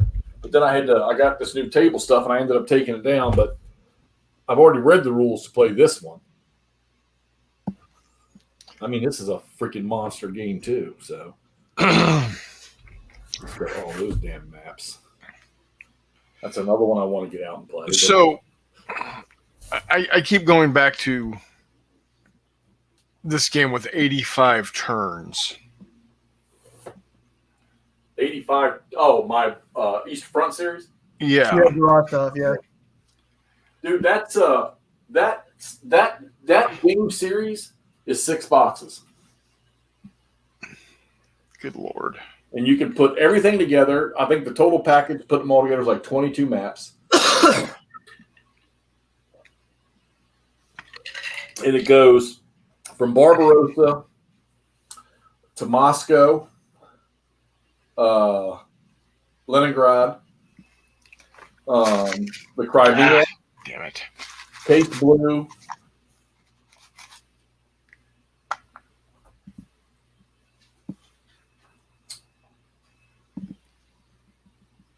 Oh, I know another game I want to play. There's so many freaking games over here I want to play. Yes, Jay, I will get a straw next time. My Grail games are on the shelf beside the table, or the ones I really want to dive into. But come on, we'll go. That shit over there. There's a ramble we haven't done in a while. Is your Holy Grail stuff? Yeah, that'd be a good one. We used to do those, or we've done a couple of those, I think. Yeah.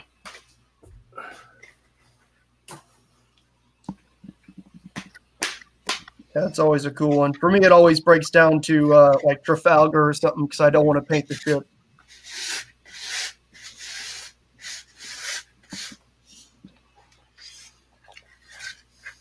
Yeah. I always have to specify that with Matt, whether it's something that you just like the collection appears, or is it something that you're actively working towards? You know what I mean? Yeah. Hold on 1 second, guys. We are experiencing technical difficulty. No difficulties. Just Oh, taking care of taking care of a slight oversight. everything all right? Yeah. Okay. All of a sudden, Jay can no longer comment on the channel. Brothers. All right. Gotta love them. Hey, man, can't live with him, can't live without him. All right. There we go. God damn, I sound like you, NotJay. Yeah, it happens. Yet another thing I meant to grab at Walmart and didn't. I just Cough drops. Not necessarily even cough drops, just like chest decongestant, because that's what it is. It's all deep, and I hate that. I just get heroin and I'm good. Right. Enough of it will certainly solve pretty much any medical problem. Sooner or later. It won't be a problem anymore. How about that?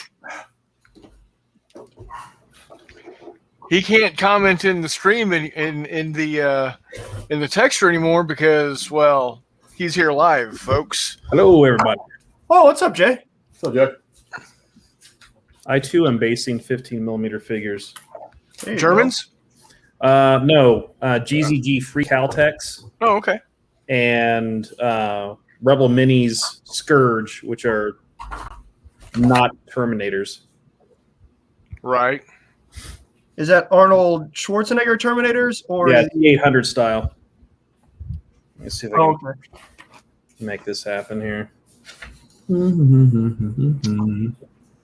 Get my fat fingers out of the way here. I didn't know if it was that or if you guys were adding infantry to a space tanker as well. Yes. Is that what's her name or the other guy, Drake? There you go. Which one is it? What? That's a exoskeleton. I thought it Or was endoskeleton, sorry. the two space marines from the Aliens movie with the machine guns. No, Oh, Vasquez. Drake and That's it. Yeah. No. That is a skeletal robot with some kind of a rotary cannon thing.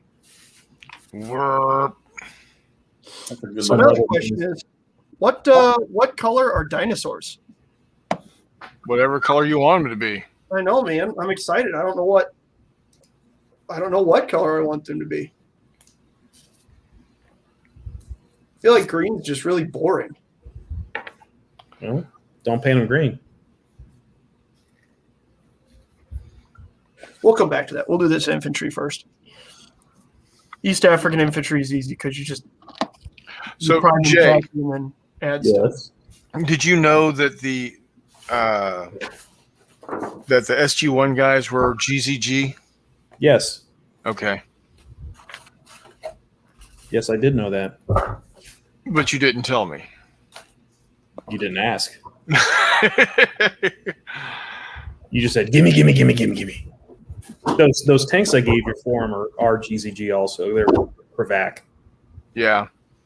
So the These guys right here or these guys here? the ones that were already assembled. Okay, these guys, the hover. Yeah. Like I said, those other ones, I don't know what the hell those other ones are. They look steampunky. Kind of. I like them. Okay, cool. Well, you're I can figure out something to do with them.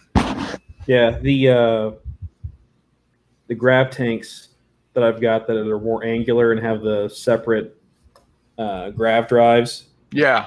they're going to be vehicles for these killbots. Oh, that's cool. So for some background, about 2 years ago, there's a guy that sold me a pretty large 15 mil sci-fi collection for not a lot of money, and It was mostly GZG stuff, which is my favorite 15 mil sci-fi company. All right, PB, have a good night, brother. All right, take care, buddy. Bye, Ciao. Paul. Thanks for coming on. Bye, Paul.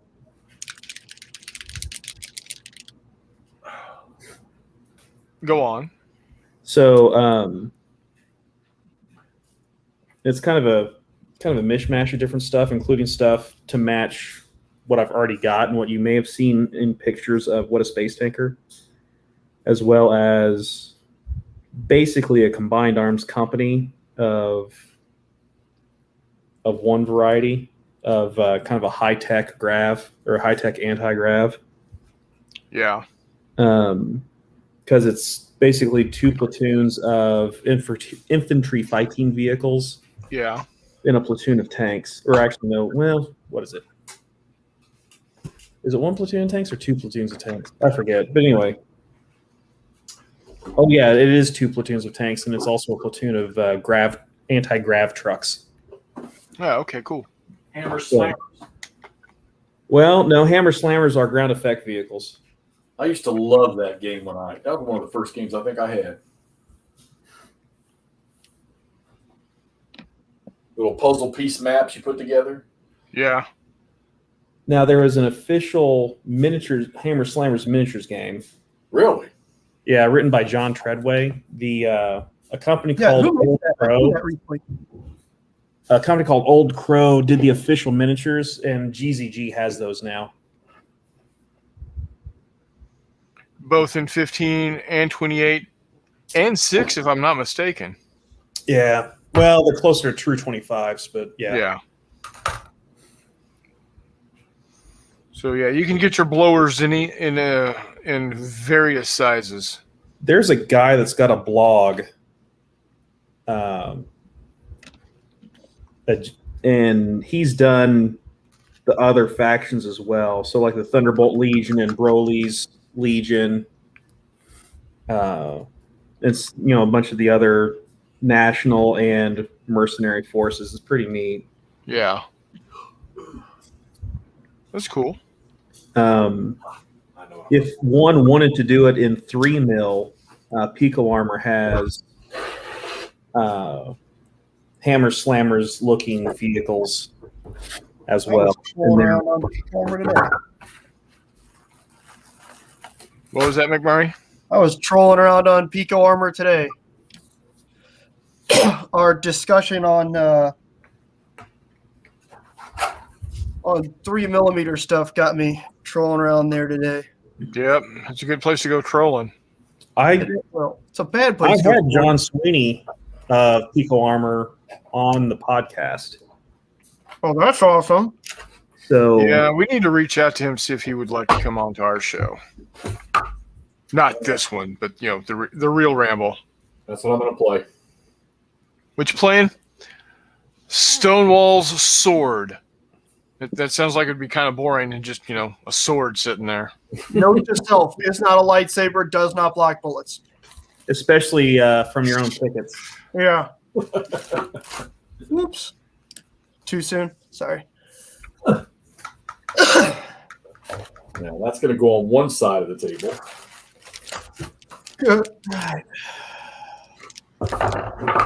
Honestly, the most entertaining thing about these irregular guys is that the machine gun that these guys have looks like some wild, 11mm Zeppelin cannon. Like, this thing's huge. Like, they took a British 1-pound pom-pom gun and did it. Or like they took, a 20mm or 28mm Vickers and just put a 15mm dude behind it. This thing's colossal. We're going to have to figure out what the hell we're going to do with that. But that's it's entertaining. Well, I've got 72 dudes with either Grand carbines or BARs. That is enough for a couple games of Chain of Command there, big man. Yep. And then I've also got some dudes with some machine guns. So I'm going to be bringing those on board. course, I've got my command stands.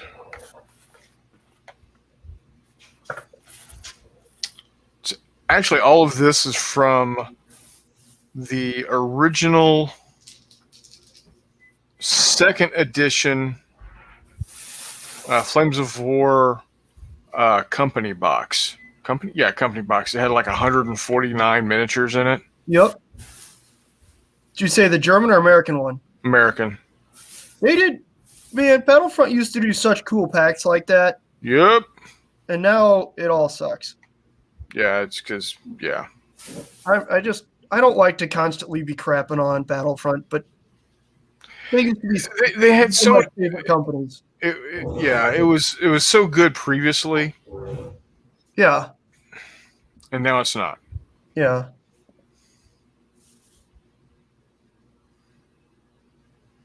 But, that's his life. Whatever. What are you going to do, right? Start playing different games. Yep. Let's see. See, I think one of the reasons, gun to head, my favorite scale is going to be 15s, because you can do so much with them and so inexpensively. Yeah, you're not wrong. That's definitely there's a reason I've been building up different chain of command armies in 15. Yeah. Because Todd plays 15, and I feel like Todd's the person I'm likely to game a whole bunch with. But B, just because A, they paint up so quickly. Oh, yeah. And B, even buying the big packs from Old Glory, which people just bitch about all the time. Oh, you're going to have so much extra stuff. Yeah, you're right. But you know what? It's still cheaper that way. And then when, Todd's like, hey, man, I need some French LMG gunners. Cool. Yeah, but, I mean, will you ever need 50 Panzerfausts? You'd be surprised. I mean, reasonably, that's like under a platoon's allotment in Normandy. So, or like get to the Battle of Berlin, like that's a squad's number of Panzerfaust, depending on where you're at. Like, Jesus. They made like 7 million of them or some absurd stuff like that. How about some show and tell? Chris, go ahead. I got some show and tell. Okay, hold on real quick. Matt, Todd, y'all know where the link is. Y'all can jump in if you want. Are they commenting? Yes. Dudes! Get your own show. Todd, get on here. I was just talking about you. And he did take down Kiev to Rostov. All because you weren't here. It hurt him. It hurt him physically. It's all because you weren't here to stop him, Todd. I'm sorry, Todd. Todd. But he is gonna bring out Stonewall's Sword, which I'm still thinking it's not going to be a exactly fun game. There's exactly one piece to the game. There's probably a scabbard too. Oh, okay, yeah. Well, maybe. Maybe the tassel came off. Get 3 pieces. Yeah, That seems like we're stretching it though. Anyhow, show and tell. Yeah, go ahead. Went to Titan Games, our FLGS in Springfield, Illinois. And first thing up, I got a can of Vallejo hobby paint. Nice. U.S. olive drab. Nice. 3 Caltex guys are going to be based in olive drab because I've already got gray guys and I've already got tan guys, so I'm going to have some green guys now. Also picked up a Gale Force 9 basing set. This is parched pasture with straw, static grass, arid static grass, dirt, flock, and medium grit. Nice. Show the picture there. It's got these nice screw top containers. Oh, that's handy. Yeah. And also got a Vallejo diamond file set. Ah, there you go. And really got some dice and a cool iron golem from the, I don't remember if it's the D&D Whiz Kids pre-paints or the what is that? That one stuff, that one company. Reaper. One of those. It was Yeah. $5. And he got some dice. There you go. Is that Big J got that stuff? Yeah, Joey got him an iron golem and some dice. I want to see his cardboard tank, Jay. Where is it? They got picked up Thursday. Damn. Chris Did he even get to paint it? wants to know the secret to getting followers. So Joey could tell him that. I know the secret to getting followers. Be a 10-year-old kid with your own YouTube channel. I think that one might be lost on you, bud. Yeah, that ship sailed about 41 years ago. Yeah. Joey might have to help you with something else on that one. Yep. Oh, the other thing, making videos of just really weird, random shit. Yeah, That for whatever reason, the more you watch it, the more you laugh.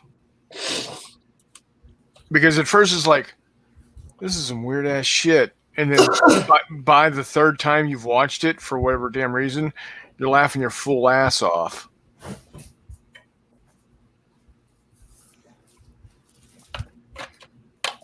He is a rather imaginative young man. If it works, it works, man. Yeah. All I can say. Let's see.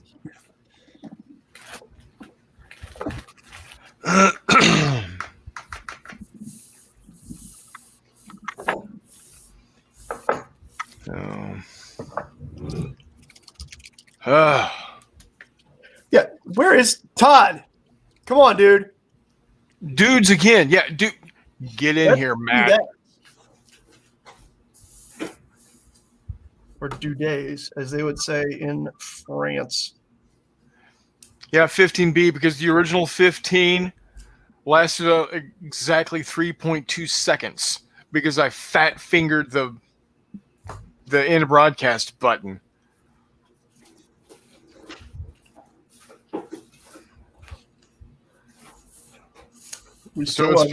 It was supposed to be 15. I clicked. I didn't think it clicked. I clicked again. It was about 4 seconds long. Yeah. And so I decided, well, let's. Yes, it's a fail, Matt. It's a fail. So. You know what make this not a fail? Some of you turds joining in. But okay. Right?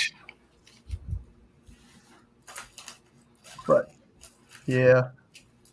You're still my hero, NotJay. Thank you. I appreciate that. And that's what I appreciate about you. Is that what you appreciate about him? Oh, look, ground. Look at you, ground. Yeah, have you watched Letterkenny yet, Jeff? Any of the what? Letterkenny.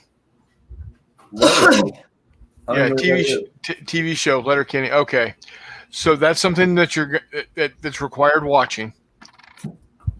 I know you say you're not a person that enjoys comedy, or not that you don't enjoy comedy, but you don't watch comedy much. Right. You need to watch this stuff. It is high freaking hilarious. If I'm going to be completely honest, if you liked Jerry Lewis and his quick banter type stuff, right up your alley. It's quick. It's to the point. It's hilarious. Muscle your way through the third episode. Letterkenny. Letter, Letter, Kenny, Kenny. If I'm not mistaken, it's on Hulu. It is. It's got about 7, 8 seasons, 9 seasons now, is it? Yep. Yeah, Fart Book is tough, but you can get through it. Yeah, Fart Book is that is their low moment. And they get it out of the way. See episode 3 of the whole series, so you're in for a good treat. Yeah. It's Luckily, that one wasn't later, because that would have been a jump the shark moment, in my Right. opinion. But watch it. It's not great, but if you can get through it, you're going to be golden. Because honestly, it's the only, and it's Yeah, not even, it's well, not no, even that's pretty great. bad. It's just not great, Right. and it's their only not great episode. Can confirm. And where a lot of things that you hear us say, like "can confirm" or "that's a Texas size 10-4" or "pitter patter, let's get at her," we get from Letterkenny. To be fair,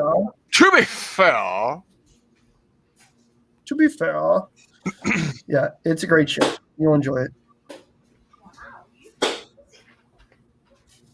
So, Well, this Kriegsmarine sailor is getting painted navy blue, despite the fact that it's horrendously wrong. Todd, don't hate me. it's your Todd, stuff. I give you free license to hate him if you get on the stream. Don't hate me, Todd. I had to do it. That's what happens when I plagiarize. I plagiarize nothing, sir. What? What did he plagiarize? Oh, he is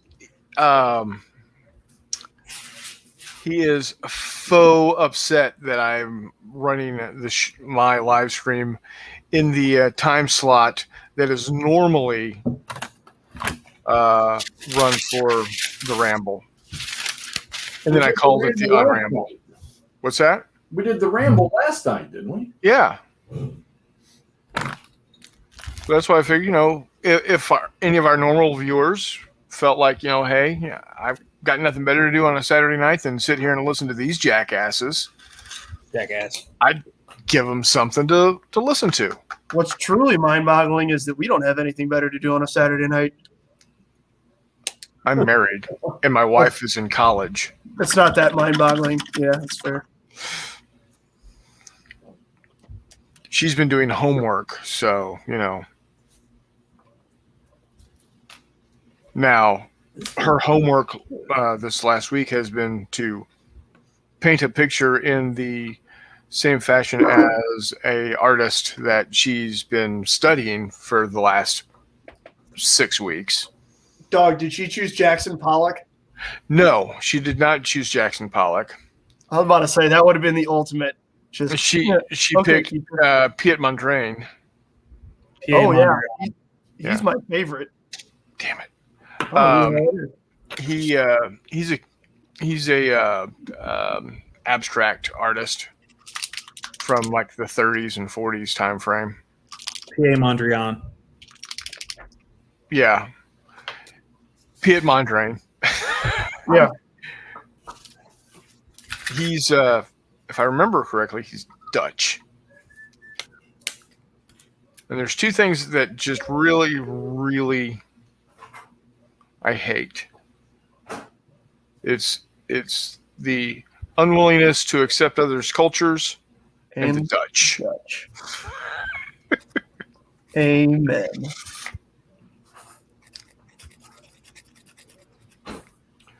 Oh. Yeah, buddy. These guys are coming together okay. I always forget how much longer it takes to paint stuff that isn't a uniform like scheme that I'm used to. Yeah. Like, again, I painted a platoon of Germans and Americans and, 45 minutes. 45 minutes each because it's just bam, bam, bam, bam. I know exactly where I'm going, what I'm doing. Yeah. This is killing me. That's okay, though. They're getting painted. It could be worse. As you said, it could be raining. It could be raining, or I could be painting 28 millimeter Napoleonics. Pass. Or worse, it could be playing a 28 millimeter Napoleonic game. See, I've played half decent Napoleonic games, never rank and file. Those have always sucked. But I kid, by the way. I kid. What's up? I kid, by the way. I kid. The last game I played at Tim's was 20 millimeter sharp practice. Yep. We've played 28 mil. Oh, geez, what do you call it? I've played one of the first games of Fistful of Lead that I ever played with Mr. Wiley was a Napoleonic game over there. That was the day we played Napoleonics, Moderns, and I think French and Indian all in one day. There you go. Just to see the incredible capabilities of the rules. Now, you are going to be there for the Wiley weekend, right? Me? Yes. Yeah. Okay. He's got a basic tentative schedule for us that's looking quite tasty. Okay, I was about to say I didn't know if he was doing everything or if we could bring games or what. He's putting everything on for us. Oh Jesus, Mary and Joseph. Even feeding us. Yeah, that's what. Yeah, Jesus. We are planning on Saturday afternoon going to the World War I museum. God damn right. That's awesome. I was quite literally just talking to somebody in the gym yesterday about wanting to go to the World War I museum. Well, the plan is that we're going to go in the afternoon and then have some barbecue. Not quite sure where he wants to take us for barbecue. He says quite possibly the best barbecue in Kansas City. Whatever, man. If it's got meat and tasty sauce slathered on it, I don't give a shit. Let's do it. Yep. I'll be honest, though. I'm not a huge Arthur Bryant fan. And Gates is okay. Who? I know. I'm probably being blasphemous. Gates is pretty good. Gates is, well, there's a Gates location. See, that'd be 32nd and Main, so that'd be less than 10 blocks from the museum. Yeah. I mean, it's okay. It's not great. Robbie has a question for you, NotJay. Is that going to be live streamed? Yeah, actually, he wants to live stream that weekend for us. We're looking to it'll obviously be live streamed on Mr. Wiley's YouTube channel, but we're going to see about live streaming through Rocky's War Room also. So we're hoping to be able to live stream both simulcast, as it were. That'd be cool. Yeah. So you will be able to live vicariously through our live streams with us. Be there. You'll probably miss out on the visit to the museum for obvious reasons. But the gaming is definitely going to be streamed. So we're looking at that being the last weekend of June.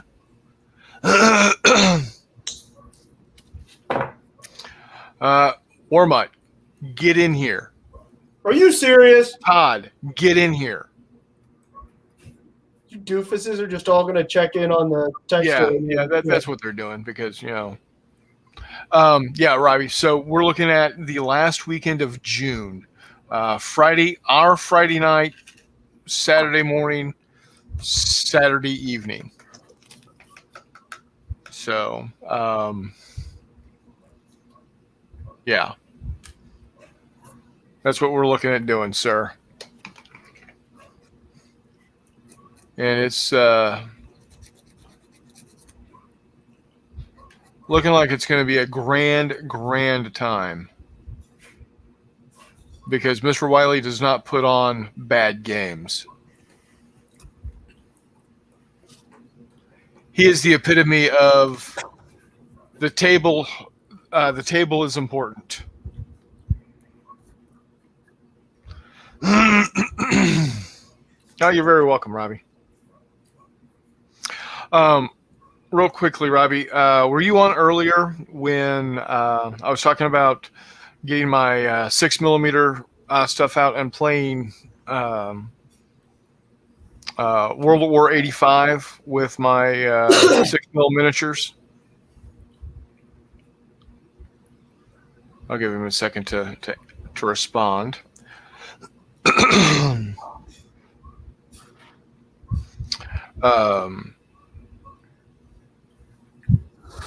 So that is going to be something that I'm going to be working toward in the near future. Figuring out. I don't think I'm going to play any of the any of the published scenarios. Yeah, Robbie, what I'm planning on doing is taking World War 85, and they've got distance conversions for the different scales that you can play in, 28, 15, and 6.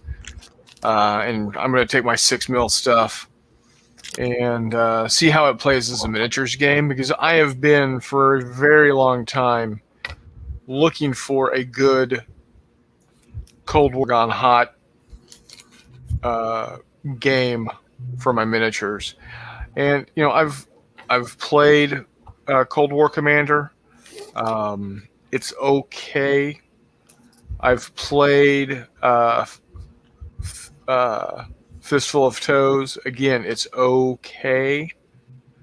I know lots of people love it. One of the guys from the J3 group, Jay's July Jamboree group, Adam, plays Fistful of Toes quite a bit. It was one of the go-to games down in Austin, but I really prefer. I don't know. It didn't hit me right.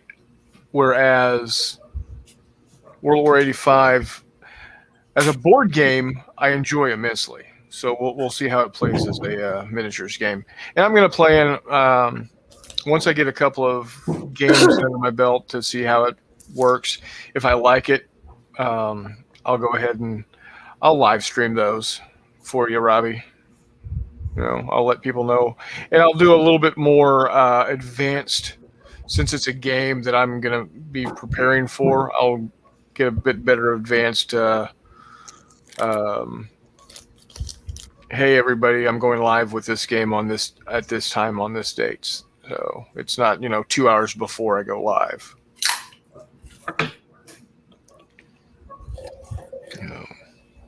There you have it. You're not allowed to have ice cream, Warmut. Just because you sent the game that gave you a heart attack away doesn't mean you can have ice cream.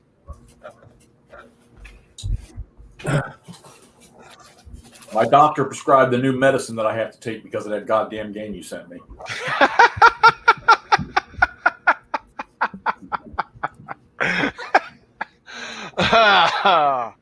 Oh, that's funny. That's funny.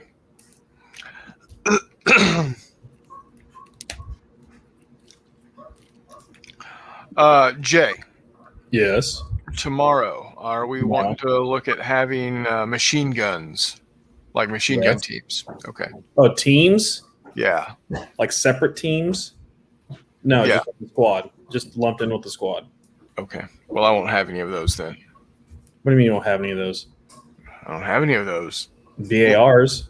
Well, I'm talking medium machine guns. Belt fed. Yeah, none of that. Okay. I mean, the Germans will, Yeah. but the Americans won't. Uh-huh.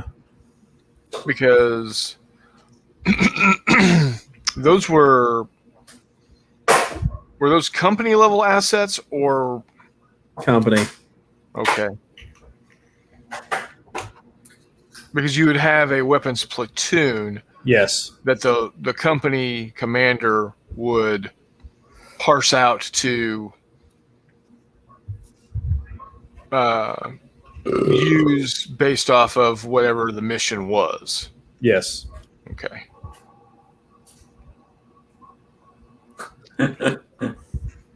The Viagra is mixed in, Robbie. It's a cocktail. He's got to be prepared for Dr. Helen. Yes, quite. Still waiting for her to arrive. Aren't we all?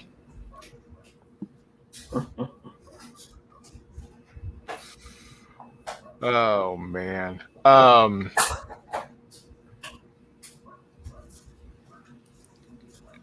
What's up, buddy? No, I'm working on my figures right now.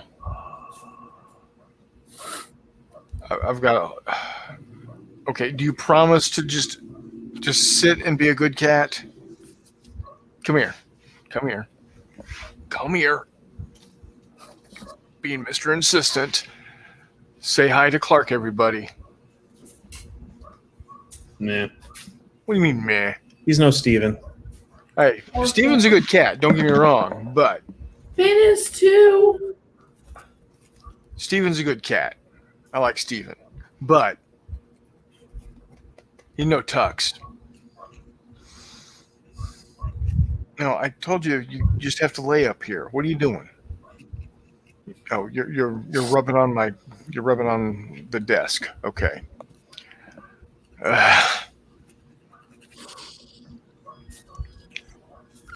Would you come back here and just settle yourself, please? Good Lord. What? Let the cat paint something? He don't got thumbs. This is why we win. The bum's lost, sir. Outstanding.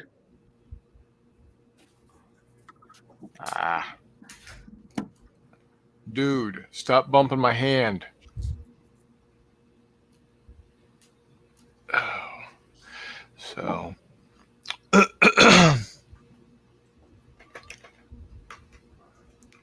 Yeah, I don't think you were here, Jay, when I counted out that I got 72 dudes.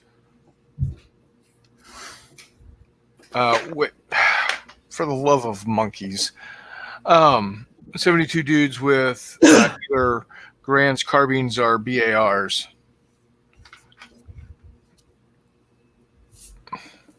All right, go on. I Go. would assume that in the realm of water tanker, the differentiation between those three is negligible. They get lumped in together. Yeah. Okay. Makes sense.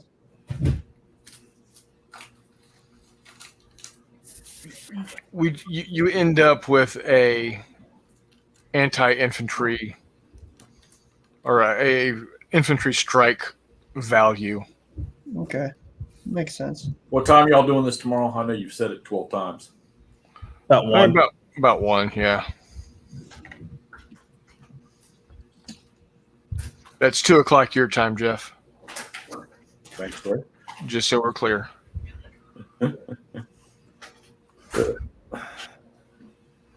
Mister, I have to live on the East Coast. Not really. I mean, there's an entire mountain chain between you and the East Coast. No. I'm on the east side of those mountains. Oh, you are? Oh, okay.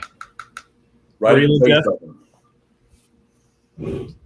He lives in West Virginia. I'm about an hour west of D.C. All right. He takes day trips to Gettysburg. I love my Gettysburg.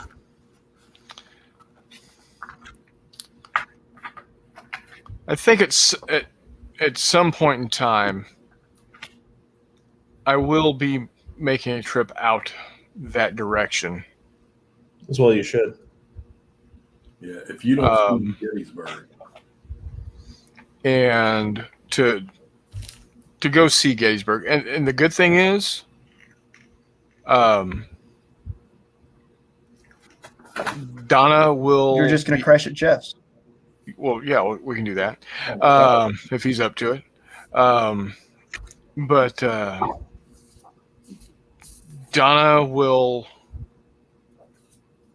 She likes history enough to not be bored with it. Well, if good. that makes sense. Oh, that's If you- awesome. If you know what I'm saying. Right. I've been going there twice a year pretty much since I was 8 years old till I went into service. And then I used to take the 3rd U.S. Infantry on spur rides up there and give classes to them. Well, they would give their NCOs or their officers, depending on which was going, they would give lessons at certain points, and then I would fill in the blanks that they left out. Yeah. And that was a lot of fun. Didn't you do that at Gettysburg, Jay? Yeah, Y'all did a staff ride? last March. Yeah. Were you going this year, or did y'all? Fort Donelson, 2 weeks. Well, I'd love to see yeah, that. 2 weekends. I'd love to see Shiloh, Pittsburgh Landing, Donaldson, Henry. Well, good luck seeing Fort Henry. It's under Lake Tennessee. Are you serious? Yeah. Wow. Well, to be fair, the Confederates submerged Fort Henry for us already. They have any like landmarks or talking Yeah, about? there's a sign there. There's a buoy. Buoy. There's a And a telescope sign on on shore the- to look at the buoy. there's a sign on the eastern shore. Well, not really on the shore. It's actually in the woods. You can't even see the river from there or the lake. I got to tell you, the most really seriously intriguing Civil War battlefield that I can recall going to was Spotsylvania. In that freaking tree that's right in the middle of the salient, that's just riddled. And as far as the last time I was at, it was still there. Of the 3 I've been to, because I've been to Gettysburg, Chickamauga, and Donelson, I think Donelson is my favorite because you really get an appreciation for how Fort Donelson was in the town of Dover, and Dover was in the fort. Huh.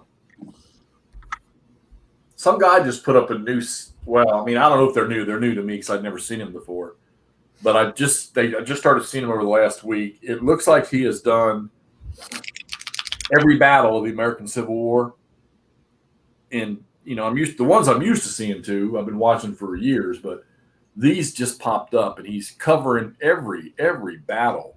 I mean, you can freaking YouTube any one of the battles, and he's pretty much done something on it. That's cool. And it's pretty much just an overview, like most people do, with shit sliding and moving along the drawing or whatever. But they're pretty good. They're pretty efficient for if you want something quick. The American Battlefield Trust has a bunch that are 4 minutes that are pretty outstanding like that. I like their stuff, but the guy that runs it, It's a bit of a nut. he's like, I wish he would quit taking speed. Yeah. Yep. That's why their 4 minute videos that are just narrated by somebody else are kind of nice.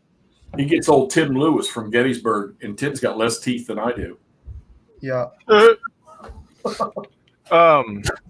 Achievement unlocked. Have they done one for Battle of Palmetto Ranch? I think they did one for Shroot Farms. No, I haven't seen one for Palmetto Ranch. That's the last battle of the Civil War. Yeah, because Texas is always behind, man. Yep. Late to the party. Damn it.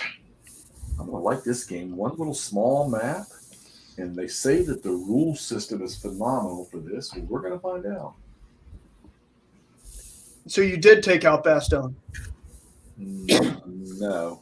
I tell you what. Actually, I think the next, because my buddies asked me that today, the next Ardennes game I'm going to play is probably going to be Bitter Woods. Because Okay. he told me, he said, after you play that, you'll box it up and send it off to somebody else, just like Ardennes 44. Anybody want Ardennes 44? Because I'm going to throw it in the trash or sell it. Wait, If Why you're do you going want to to play send that game? if you're going to send it out, or if you want to get rid of it, you can send it to me. I hate that fucking game. I was about to say, why do you want to play a game that you're going to hate? Why? 40K players do it all the time. Oh, There, that's why Shots I don't fired. anymore. Yeah.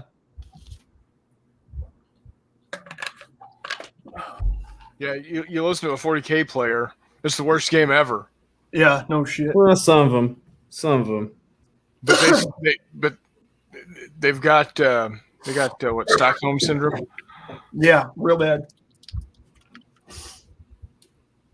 Jay, I'm going to show you a book here. You tell me if you recall what these books are, if I can find it.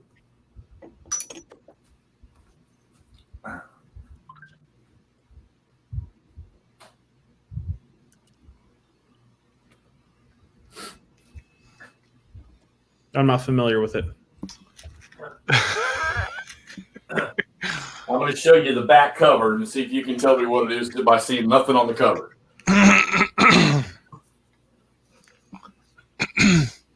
It's green. Right. Any idea what this came from? Ah.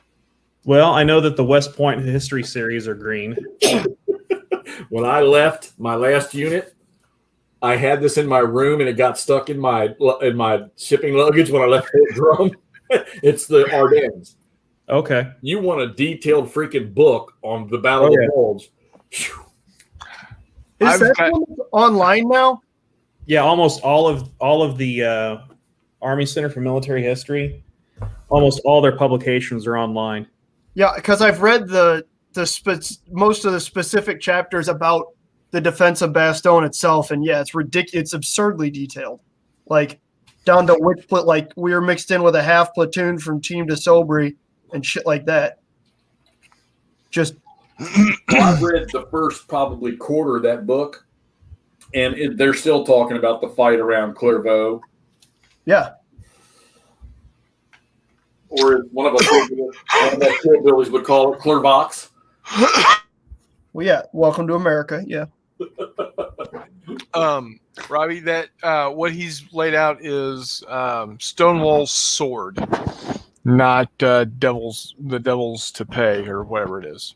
Same thing though. Same series. Or pretty much, I guess. There you go, Rob. So what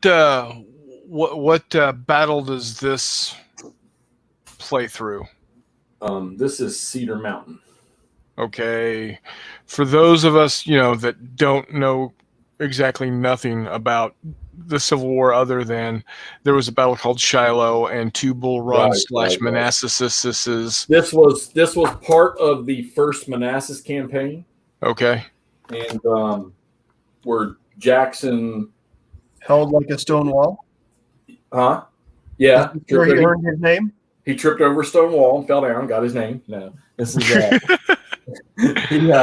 he was actually, it's funny too how this battle took place because I don't know a ton about it, but I read enough about it to get a picture of it. Is the Union that was in front of him out? Did that book say A Troop? Huh? Did that book say A Troop? A Troop 317 Cav. You're gross. Wow. Ugh. That was my last unit. Yeah, go ahead. Go ahead. Say what you're going to say. The Union was completely outnumbered by what Jackson had because any reinforcements they had were too far away and nobody could give them the proper commands to get to the battlefield. But the Union attacked Jackson. They attacked Hill, and they pretty much got it handed to them. So, but it's one of the early Jackson battles. All right, come on, Jay. I want to hear about this A Troop. Come on. That is Cav, guys. All those 10th Mountain grunts up there, they used to hate the shit out of us because if we wanted to go anywhere, we could just, give me a helicopter. I got a Humvee. We got motorcycles now. We can use them. They used to hate us, but that mission, when them guys were tired of humping 20 miles, we'd come along the road in our Humvees. And scout crews, I might have had just me and a driver in my vehicle. And then my tow vehicle trailing me, he might have had a gunner, a loader, and a driver. And we'd pull over, stop, pick these guys up, and we'd drive them back to their start points, their assembly areas. And they loved us then, but they hated us, man. Turned off. Well, Jeff, I got a little show off real quick. Quick little assembly here. All right. I'm going to use it as an FO vehicle. Oh, cool. That's Oh, Very nice. geez, Lou, who makes that? GZG. So you're actually partially right. Is that a CFE with its toe pod up? No. That's some sort of Big screen. either comm dish or a sensor suite. Oh, this shit looks so cool. Now, Jeff, Uh-huh. didn't you say you jumped out of airplanes? Yep, scared shitless every time too. All right. So he's not a complete track monkey. No, yeah, we'd go on patrols, and we wouldn't carry shit. And the grunts would go on patrols, and they would carry half their damn barracks.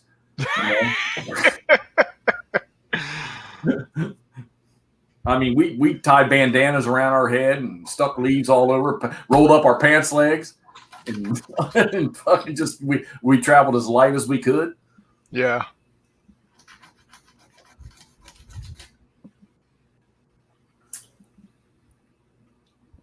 Oh. Well, we've been going for about 2.5 hours, guys. Holy shnikey. I needed to accomplish a lot more than this in 2 hours. Yeah, but you got something accomplished, didn't you?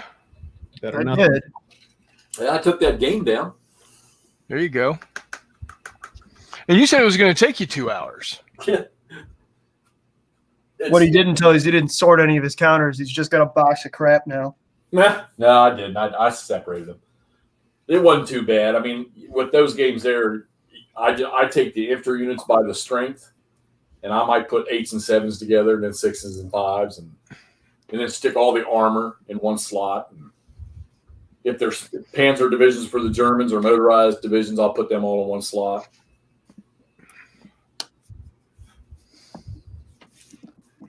Yeah. And then there's me. I've got in my World of Warcraft 5, each of my Here to show you context, here's a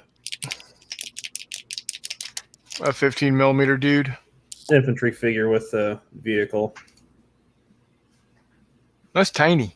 Yeah, it's a small vehicle. It'd be about the size of a West German weasel. Yeah. So yeah, it's perfect for an FO vehicle. And you're all going to be using this stuff tomorrow? No, we're doing World War II tomorrow. Yeah, that's why I'm basing up all this stuff tonight. All right, McMurray, pick the SCS game I'm going to play. Well, do you want to play one together, but separate? But equal. I mean, I do like the idea, and I've talked with a couple people that like that idea, but I don't know if our timetables would fucking match. That's very true. I mean, so I'm playing through. Well, I've got Serpent of the Seas out on the table right now. Did you say you bought Rostov? It hasn't got here yet. And Todd just got through playing it. Yeah. So maybe I ought to play that, and then when you get yours, you play it. We get 3 different outcomes. Well, except for it's a Todd. Todd played it, and he hates Eastern Front, so it's not going to be up there for long. But he said you heard him. He said this is his new favorite SCS game. He said that? Yes, he did on stream. Wow. Holy smokes. Jesus. I'll have to talk to him about that. That's a thing. But yeah, we can do that. Playing the same scenario that he played. There you go. Yeah, we can do that. What's that? Yeah, we can do that. I ordered mine from NWS, so I mean, God knows when it'll get here. 2 months before you see that. Huh? It'll be 2 months before you get that. Yeah, I know exactly. God bless Chris providing games for the budgeted gamer, but holy smokes, does it take a minute? Yeah, I ordered twice from him. The first batch he sent me, he got it off to me right away. And then the second one, it was like pulling teeth. Yep. He was having all those. His dad was having all those health problems. Yep. And I get it, but at the same time, you got a business and you've got people's money. Yep. You know, like I mentioned earlier with Mr. Tuffley and GZG, I don't know how he does it, but he gets stuff here miraculously fast. Yeah, rumor has it even post Brexit, he's still maintaining that speed. That's crazy. He's about to catch an order from me for Stargate and other miniatures, so we'll see here soon. Because that's awesome. Especially with the because I saw the Serenity crew as well. Yeah. That's pretty slick.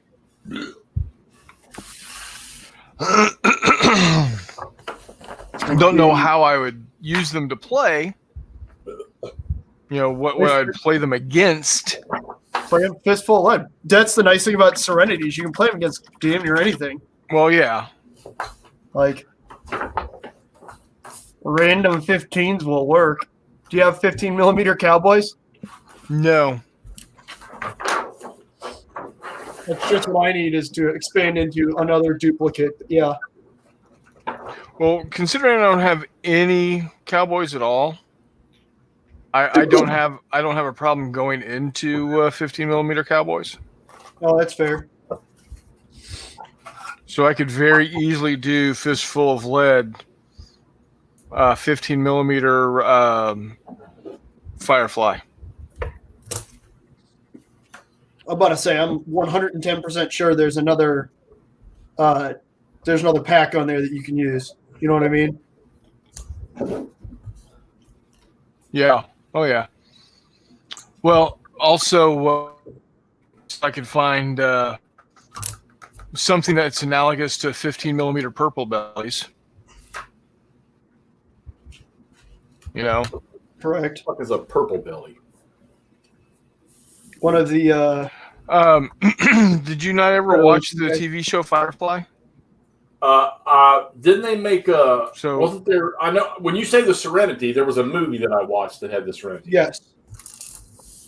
Yes. I didn't watch any series. Yeah, there was a TV show before that called Firefly. I knew there was, but What's that? I never watched any of the series. Yeah. So purple bellies are the regular forces for the what's it called? The Federation. And then the rebels were called the Browncoats. And the purple bellies uniform is actually the same uniform used in Starship Troopers. Right. I liked Dark Matter. Yeah. Is it the same colors too, or do they just use different lighting to make it look a little different? It's the exact same uniforms, but they dressed it up with that purple. Okay, I was about to say now that you're saying that, they are really similar. They're the exact costumes. That's awesome. So some of my friends down in Austin, we played a game of Tomorrow's War. He had, at some point in time, a miniature company came out with 28 millimeter Nice. Starship Troopers miniatures. Infantry, Yeah, mobile maybe? infantry. What's Mongoose. that? Yeah, Mongoose. Yeah. But he painted them up as purple bellies. Nice. So we played Tomorrow's War, purple bellies versus brown coats. That's awesome. Yeah, it was fun. It was fun. Hey, Todd, you still on here somewhere? You still listening? Probably not. Well, we've got 3, so, you know. Toddy might be one of those. You never know. Dad. You might. Dad. He is a mysterious creature. You have to go pull up his video to find out what scenario he played. You might have some luck on the Rockies War Room chat. This game is only 14 turns. I wonder if I should just play the whole game. For Rostov? Yeah. That's pretty short, but he doesn't usually play the full game. No, he didn't. He played a scenario, and I want to say it was the one that started on turn 7 is what I'm thinking. See, that's another thing that I like about World War 85. I think the longest scenario is like 12 turns. Now, I don't have that, NotJay, but my buddy gave me this for free because I was wanting to get my hand on a tactical game of that. So I got the original one. He gave that to me for free. Oh, yeah. Yeah. And the only other one I own is I own their Heroes of the Motherland, which Dev told me that would be a good one for me since I couldn't get the original, Normandy one or whatever. Right. And I tell you what, I picked this up because it was a free game that I got, and I'm going to play this from Lock and Load because it's really the only thing they had that appealed to me, Oh, yeah. other than the Civil War one, which I took it down tonight too. Now, gameplay-wise, World at War 85 and the original World at War are similar. Right? There is a bit of a difference, not much, but there's a bit of a difference. But I thoroughly enjoyed the original game. It had good gameplay, and it reminded me of a miniatures game when I played it the first time. Right. Okay. No, don't need those guys.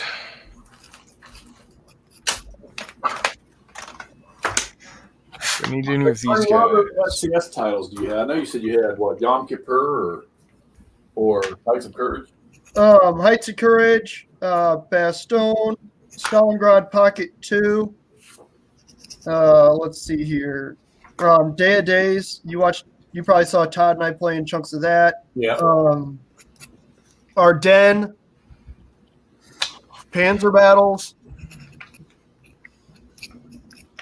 Panzer Battles is another one that Do you have It Never Snows? I do. Yeah, sorry. How about Karelia? I do not have Karelia. That one wasn't too bad.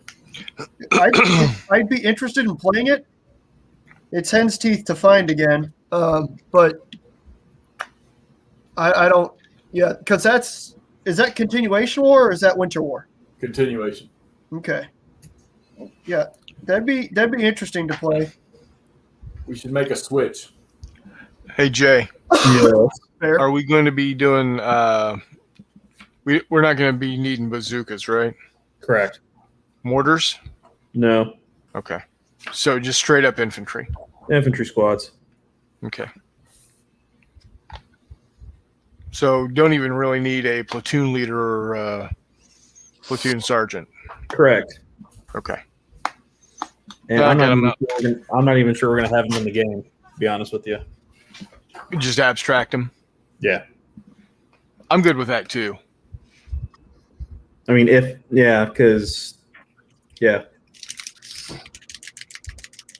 follow the KISS principle. Yep. Because once you start getting into that level of detail, just Play chain of command. play chain of command. Yeah. No, I get it. I like it that, abstract it out. I'm good with Yeah, that. and really, the whole point is to keep it just as simple as it is, but introduce infantry so that you just don't have tanks running all over the place. Yeah. Hey, let's just go park ourselves in that wood. Well, Okay, great. that infantry squad with gammon bombs would beg to differ. yeah.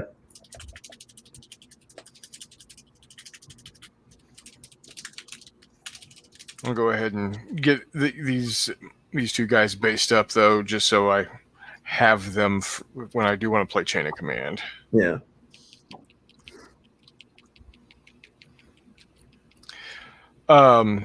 When we do decide to introduce teams like mortar teams or machine gun teams or bazooka teams, Mm-hmm. Are you going to base them individually also, or are you going to base them as teams? Probably individually. I mean, just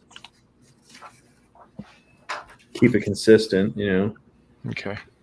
I'll have to pop them off of their Flames of War. I mean, it's not a big deal. I mean, if you want to, if you don't want to rebase them, then don't rebase them. Yeah. I probably will. Okay. Just because aesthetically, I'd like to have them be, you know,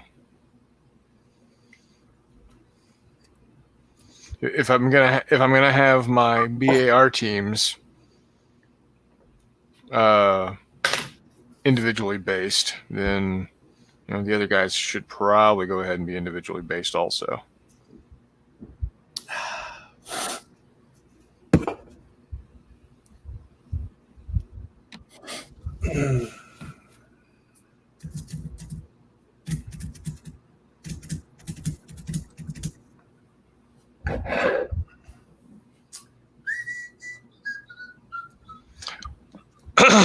Which you still digging away there, McMurray?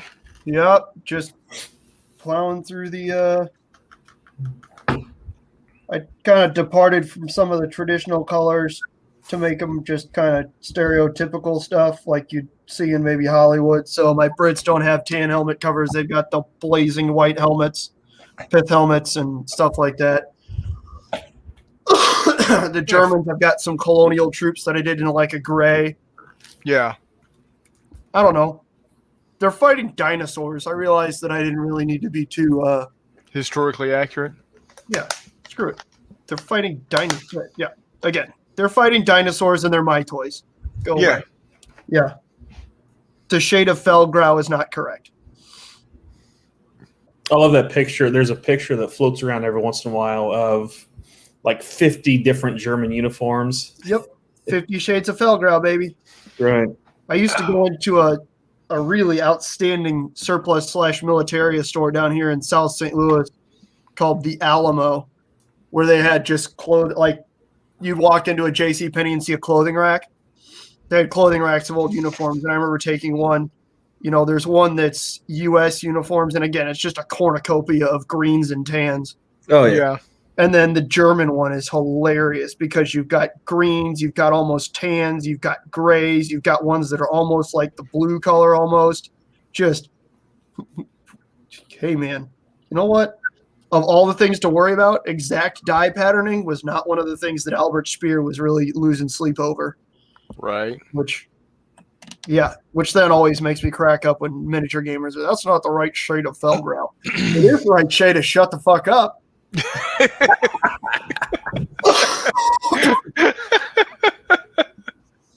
What shade of Felgrau did you use? I used the Army Painter paint that said Felgrau on it.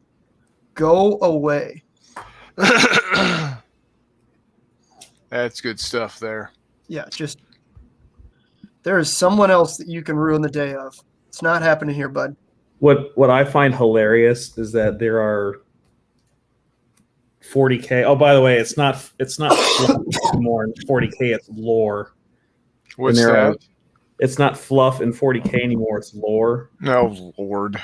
And they give it a rest. They get bent out of shape over what color you paint your imaginary spacemen's. Yeah, right. Yeah, same. Yeah, exactly. Oh, and the latest thing is people getting bent out of shape about female space marines. That's hilarious. Oh no! Why do they have female? Like, in all honesty, why don't they just actually provide support for psoriasis, which are really cool, anyways? Oh, they do. One of their more recent plastic sets is the sisters. Yeah, that's cool. 20 years after it should have happened. Try 30, but okay. What? Try 30, but okay. That's fair. Yeah. Well, they did have the Metal Sisters. They did, but then they again completely forgot about them and made them like a White Dwarf Codex for a minute. And oh my God, We're talking about 40K. So you guys is it nice outside there? That's lovely. Because it's beautiful here. Nice segue, sir. That wasn't a segue. That was a complete record scratch, man. Yeah. We just slammed on the brakes, flipped the wheel, and then hit the gas, man. Yeah. Gonna try to get trying to get over to O'Fallon, Illinois. Oh yeah. And schedule a game with Dan Gomez of What a Space Tanker, or what a Rogue Tanker for that matter. There you go. But there's a cav officer in my former brigade that lives down there and plays with Dan, and he was lamenting. He just got back from Ukraine, and he was lamenting on Twitter that he's going to be, he's got all this leave saved up from when he was gone, and he was going to be spending a bunch of time on Twitter complaining about painting 40K painting 40K figures and complaining about 40K. I said there are alternatives. Yeah. There are. So Great big ton of emphasis there. I'm going to try to get stuff together and show him, A, there are different sizes, and B, there are different rules, and C, there are different miniatures companies. Yeah, right. Yeah, no shit, man. That's always the tough thing, man. Sometimes, for whatever reason, I think it was NotJay earlier who just said throughout the term Stockholm syndrome. Yeah, man, real bad sometimes. Yep.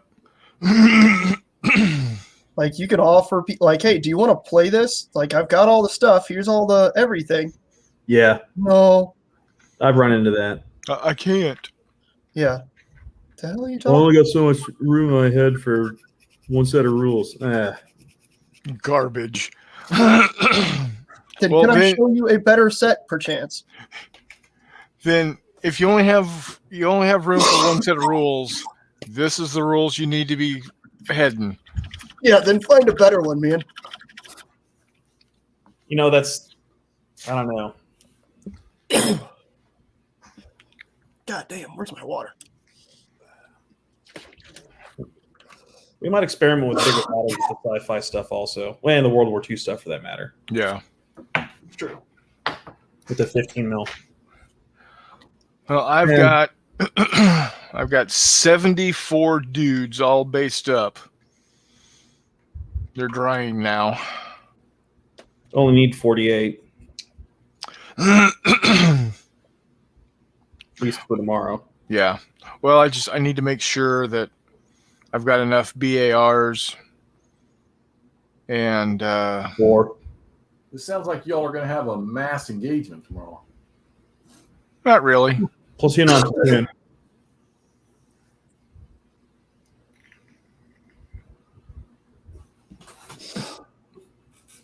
All right. So let me go ahead and start sorting these guys out. I really don't need a platoon leader figure Nope. per se. Nope. Okay, where are my BARs?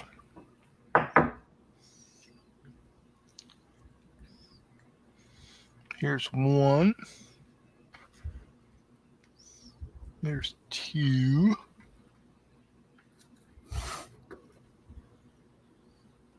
Let's see. There's three. You always tell the BAR gunner. It's usually the smallest guy in the squad. Well, besides that, Because he's got a giant friggin' gun. hip fired. Many. All right. Night, Robbie. Hey, yeah, take care, buddy. Thanks for joining us. He's got to run to the yin store. All right. Then I need my BAR loader or my assistant BAR guy.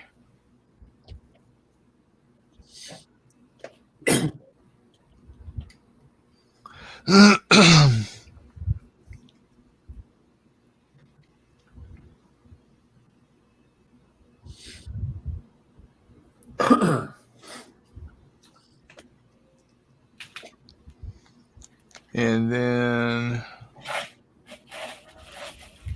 the ammo carrier.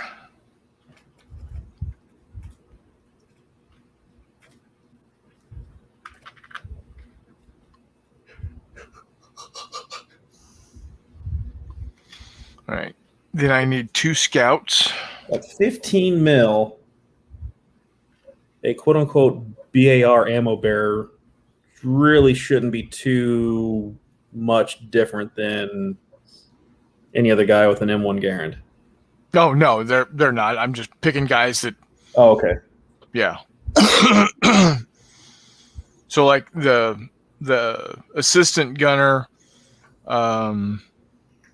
is carrying his M1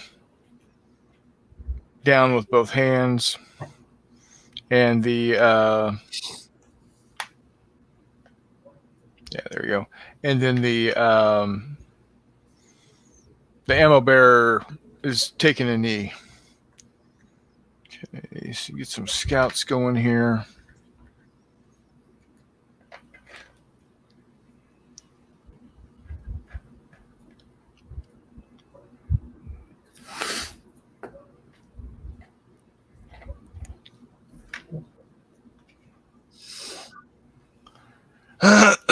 Excuse me. All right, another vehicle built. There you go. Let's see ya. There we go. Oh yeah. That is the man version of the GEV infantry carrier that I've already got a platoon of. That shit looks Cool. cool. That looks super cool.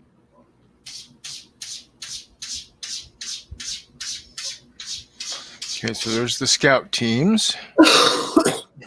1, 2, 3, 4, 5. Okay. Technically, I would have a platoon leader or a squad leader.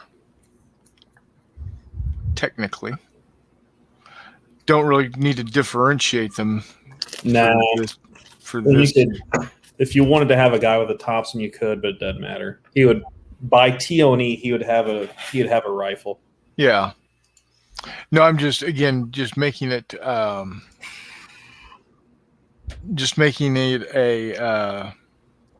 guy to be differentiated. Yeah, and not that it really even matters. No. So 1, 2, 3, 4, 5, 6, and then I need 6 gunners, 6 dudes with Garands, however you want to pronounce it. Yeah, I'm kind of torn. The family pronounces it Garand. Right. Soldiers at the time called it Garand. Garand. I called it a rifle. Well, is okay? Yeah. Or is that an M1903?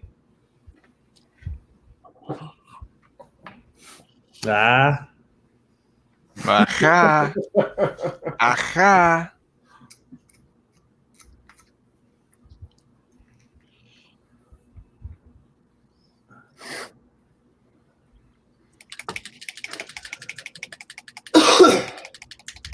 God damn. You need to change your drug dealer. Right. It's killing me, man. I don't know what's going on. I got a pretty good funk going after I got my vaccine, and it hasn't left. The congestion hasn't. Really annoying. Which number in sequence? First or second? It was the Johnson & Johnson, so just one. Okay. That's how they get you. Right? How long ago did you get it? Like a month and a half. Really? Yep.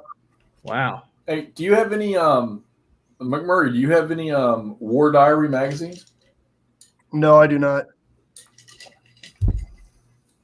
That's the MMP magazine, isn't it? No. Lock and Load. Oh, there you go. No, I do not. All right, I've got 1, 2, 3, 4. To be honest with you, Jeff, the only Hex Encounter stuff that I've played is MMP and then the Flying Colors series. Right. SCS and Flying Colors.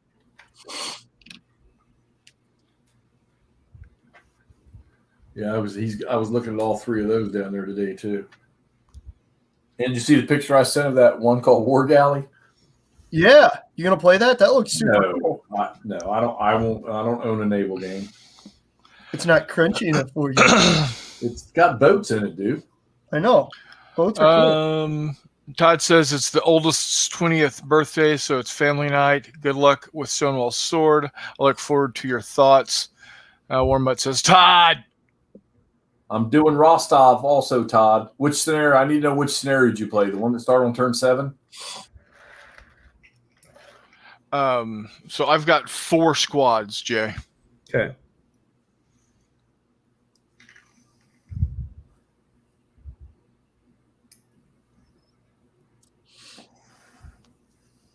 Man,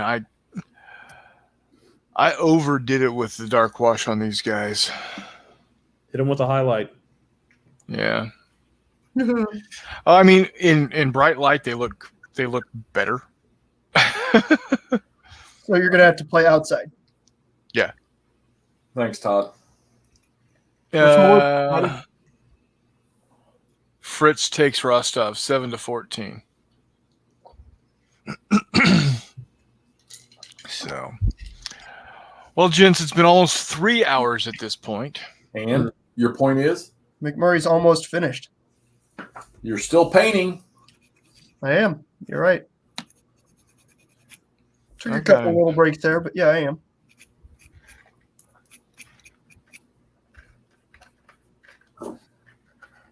I don't have enough BARs. I don't think. Oh, no, that's not a BAR. Just need 4. No, I know. I was just looking to see if I had enough to make another platoon. Of course, you're going to name one of them Slayton, right? Yeah. Picking up on that, right? Yes. I'm still hungry. You call another one of them Kenny. Mm-hmm. He's gonna get killed. No, Kenny just had his 83rd birthday. Oh, okay. Different Kenny. So if I had 2 more BARs, I have enough. I've got enough dudes painted and based to have 2 more platoons. So I have enough dudes to make up 2 companies. Because isn't it? Wait. 3 rifle platoons and a weapons platoon. And a weapons platoon was what? A single machine gun and 2 mortar teams, or vice versa.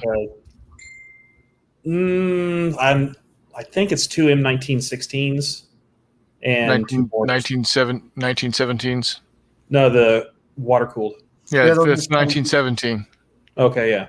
The air cooled. You're good. The 1919 is the air cooled that the airborne had.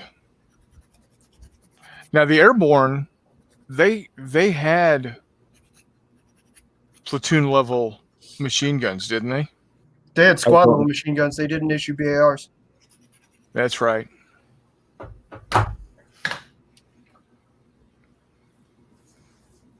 Chocolate Brownie Supreme Extreme Blizzard. Well, I'm about to have strawberries with pie crust and half and half. So I'm going to PBJ. there you go. Didn't you get what the? Yeah, I mentioned that earlier. I'm still confused. I mentioned that earlier. Just because he gets rid of the game that gave him a heart attack doesn't give him free reign on ice cream anymore. And pasta. Yeah, no shit. I mean, I've heard of cheat days, but come on, man. Maybe he was having some olive oil and red wine with his pasta, so that it was remotely heart healthy. Remotely. I said remotely. I was putting emphasis upon your remotely. Yeah. And he's telling you to shut up, McNugget. You don't tell me what to do, man. Yeah, but your doctor does. Yeah. And Dr. McNugget says, "What the fuck, man?" Yeah, Dr. McNugget says, "Don't die." Hey, No blizzard is worth death. It's true. Some blizzards are worth having the poops, though.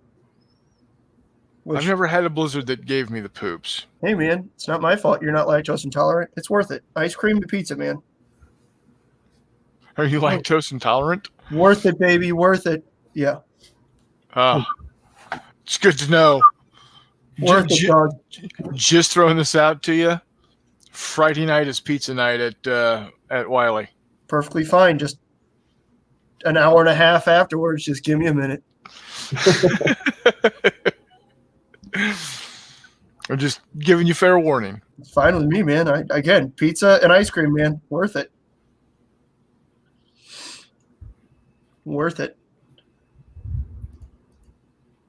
I don't even get real gassy like some people. It makes it real dependable. Depending on like how gnarly it is. I don't know. Yeah. It's all good. All right. These guys need like a bit of a wash. And then I'm calling them pretty done. They're friggin' 15s.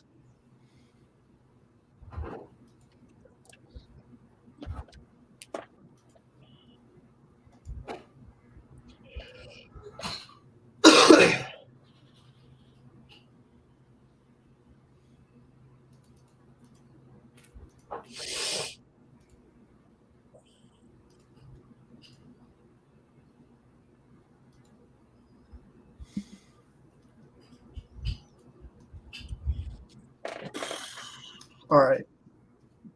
Let's see. I need this back. This little turd pallet.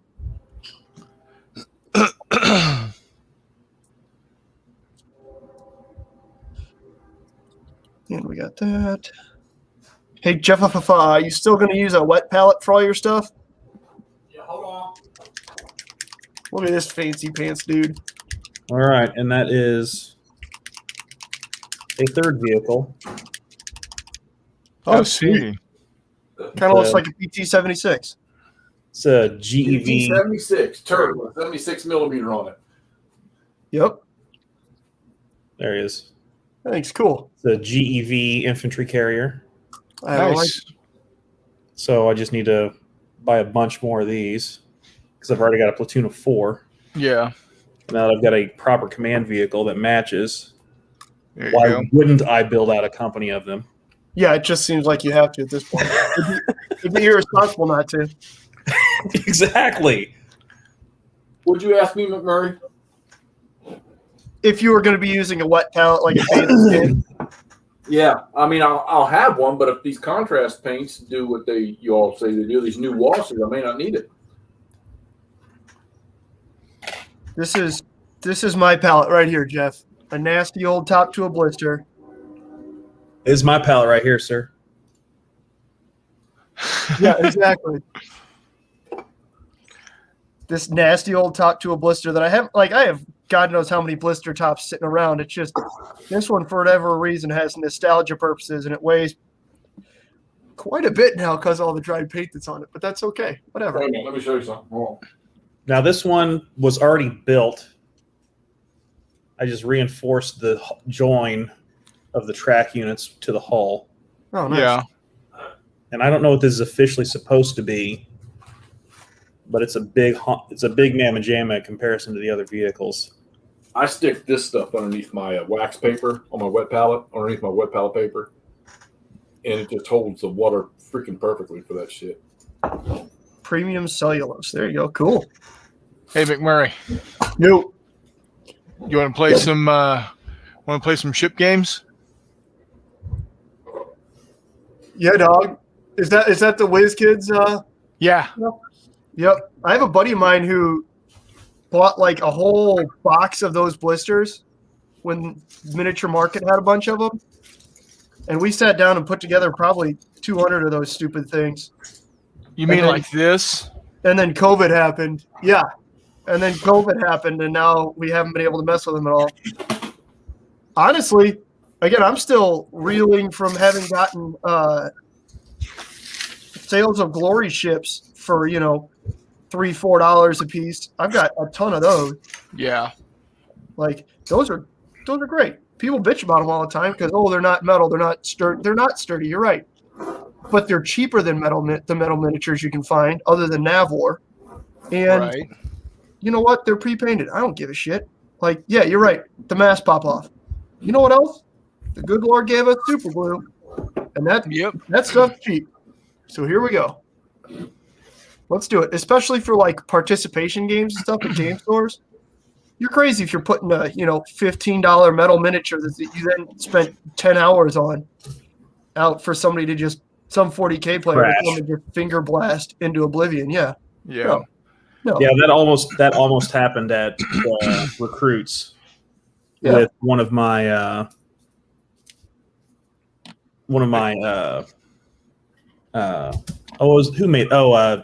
what was the name of that company? Langdon. DLD. No, science fiction 15mm vehicle. Oh. DLD had a really nice line of first 28 and then 15mm resin vehicles, and then the dude went out of business. And they're hen's teeth. They're very well regarded in the 15mm community. And I forgot. It was a high school kid. That was the intent of that's the intent of Recruits. Get high school kids to play. Yeah. And he got shot, and when What a Tanker, when you get hit with boxcars because you roll 2d6 to hit. Yeah. And that's 2 extra strike dice for whoever was rolling the attack. Yep. Well, the kid got kind of persnickety and said, "Well, it's the end of this. It's the end of the game for me," and flipped the vehicle over, rather roughly. And I had to pull him aside and said, "Don't do that. It's irreplaceable." So those vehicles may not be in a public game again. Yeah, exactly. And there was no damage, granted, but still, it was close enough. Yeah. Close enough that we're not going to do it again. Yeah. That makes sense. Nice. The namesake of the channel, or the I don't know, the channel picture. Yeah, buddy. Yeah, buddy. And then I said I had my stay. Don't fall. Stay. Good. Okay, this is, here is my It's going over there, Mutt. T-72s. There you go. Oh, your 3, or no, those are 6. This is my 6mm stuff. Outstanding. Those are great. Those. The Czechs actually had motorcycle scouts. Makes sense. Nice. I've got some. One of the cool things about Rommel is that you can create your own units if you want to. Yeah. So I've got like a German motorcycle scout company and stuff like that aren't normally in the rules, but they look too cool on a big base not to do. Right. Yeah. Mutt, I'm going to put it on this other table by itself. Come on, there we go. Roasty, check your messages. Both of these games I bought today, one was Civil War, one was World War II. They're both made by Ted Racer. Is he related to Speed Racer? No, I know him. Racer X and what were their names? Spunky and Chim Chim and. Oh, I thought you knew Speed Racer. I was like, that's cool. And Space Ghost and.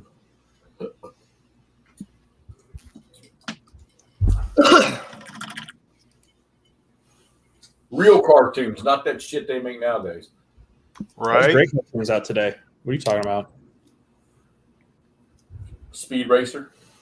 Speed Racer's trash. Space Speed Ghost Racer was trash in the era it was made. Yeah, but Racer X was fucking awesome. His older brother, Speed. I'd like to tell you I'm your brother, Speed, but I can't tell you.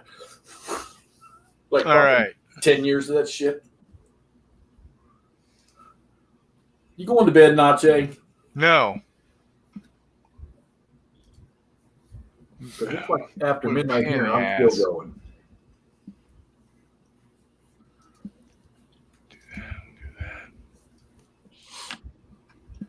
Do that. Do that. There we go. That's my progress tonight.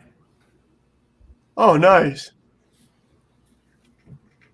So 3 vehicles assembled, 21 infantry based, and the hull reinforced on whatever that is. This guy. What's good? Nice. So, hi, Corey. So, yeah, I've got a battalion of T-72s, a battalion of T-55s,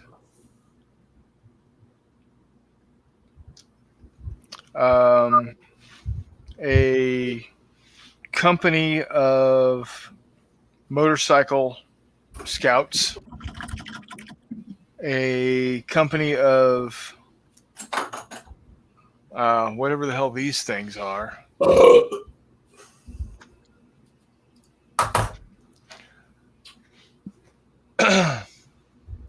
Can't believe I'm going to play 2 games with no plexi. Oh, what the hell are those things called? BDRMs or something? Or is that Yeah, the yeah, I think this is the BDRM.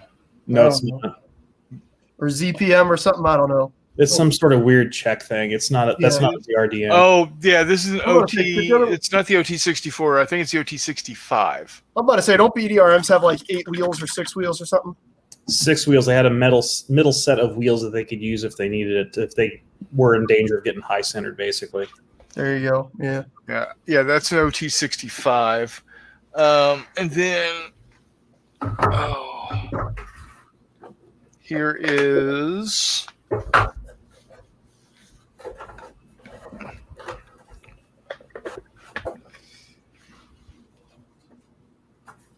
he's a bit broken right now because he's got a blade off. Oh, I figured you were just back to playing 40K. No. My hind, Oh, nice. my Mi-24. Is that Russian or Czech? This is Czech. Then it's an MI-25. No, the Czechs had the Mi-24s. They didn't have the export version? Nope. I was up at OP Alpha when that fucking hind bellied over Yeah. back in the 80s. He was shadowing a Cobra, and the Cobra peeled off and was rolled, and that hind tried to do the same thing and came blade down. Oops. That's I not got going to buff out. I got a Jolly Green. It's a big damn helicopter. Oh, yeah. This thing has no business flying. Is that a 53? What is that, 50? Yeah, CH-53. Yeah. Super Stallion. Or, yes, Super Stallion Jolly Green. There you go. Sweet. My Cobra. Nice. And then to go with the Cobra, of course, you've got to have An OH-58, Kiowa Scout. Nice. Used to call artillery indirect fire out of those things, or call Hellfires in. yeah. Loved them things.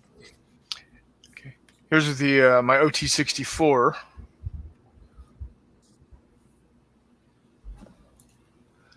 For the Czechs. Nice. This is what you want to use in WAW-85? Yep. Some infantry.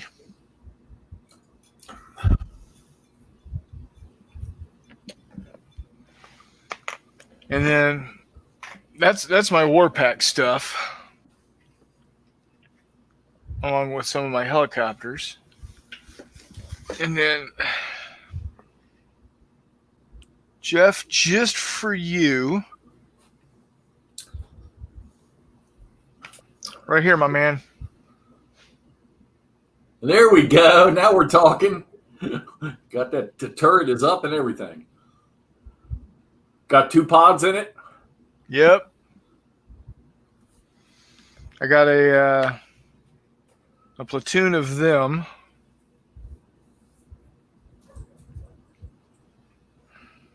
If I go 1-to-1 scale, it's a platoon. Then I've got this guy right here. Come on, get off there.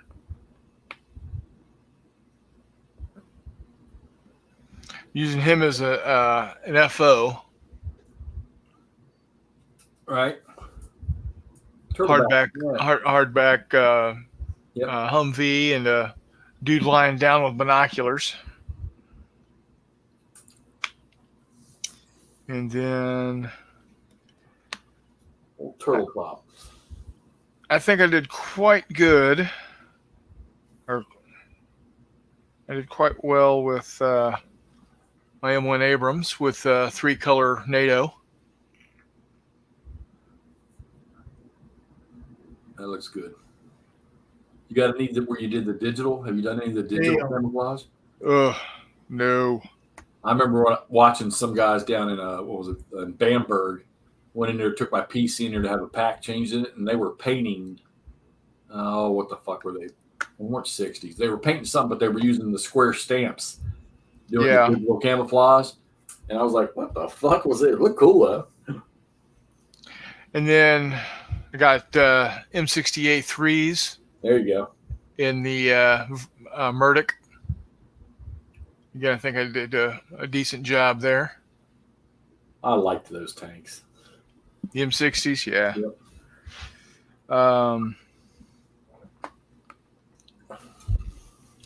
Then I've got all my infantry are lying down because the cats laid on them. Well, it should be anyway. What's that? They should be lying down anyway. Yeah. Then I've got what are they? The both the what are the mortars? Hold on up. 113. M113s with mortars. Yeah, their nomenclature was different. Was it one? M125. M125? No, those were the Vulcans, weren't they? The M125s? Oh yeah. It was like M109. No, not M109. You had the tubes, you had the GSR guys, and you had the Vulcans, the ADA guys. Well, I've got both sizes of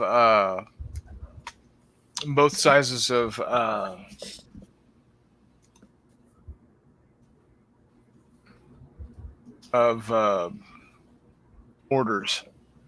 4 deuce and the what was the other ones? 81s?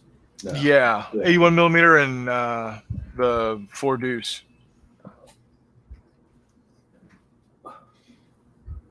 So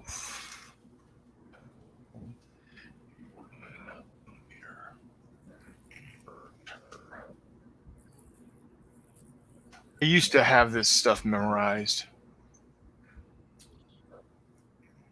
It's been a while. I've got a whole buttload of Vietnam era stuff from. I want to see an M114. Did I? I do not have an M114. Are those the OP or the command version? No, the M114 is a small. Yeah, had like a Chevy engine in it. You shoot a flame out the top about 3 foot high. Yeah. Right, never mind. I got you. But run like a rape date. I got you. There's a couple of those in there in the 6 mil stuff. And then the Canadians, before we did the 113, we created they called it the Lynx, but it was an APC with a 3-step setup across the top to it. And for some reason, we didn't like them, so they sold them to Canadians. And I remember trading with the Canadian Recce Squadron and got a chance to drive them. Well, shit, they fucking took the governors off of them damn things. Yeah. The M106 had the 4 deuce in it. And the No, the M125 had the 81 millimeter in it. All right. The M163 was the Vulcan Air Defense. Cool. And what was the GSR one? That shit was awesome. What the hell? Interesting. They had the M474 carried a Pershing erect launch system. Really? Yeah, the M474 carrier used as the Pershing 1 nuclear missile transporter erector launcher and was as warhead carrier, programmer, test station, power station carrier, and radio terminal set carrier. Huh. Of course, you've got the 577s. Yeah, top vehicles. I know I've got one. Where'd he go? Yeah, you showed me one the other night. Oh, I don't know where he is. Is he in the bottom here? Because I've got him set up as... Yeah, I don't know where he went to. I've got that with a canopy off the back. Right. And a flagpole flying the Texas flag, because my Army is that, you know, these units are circa 1985 Texas National Guard.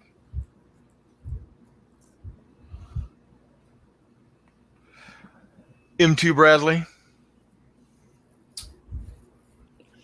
Possibly an M3 Bradley. I don't know. At 6mm, I don't think you can tell the difference between the two. The only thing I remember different about them was the guts inside. The M2s had more room for grunts. Yeah. Did they both have firing ports, or did only the M2 have the fire ports? I only got certified in them. I never was in a unit that had them, but we used when I went back to Fort Knox before I went to Fort Drum to go through the Bradley course. Yeah. We in the platoon that we were when we went live firing, we had 2 3s, and I want to say we had 4 2s. Yeah. But I can't remember.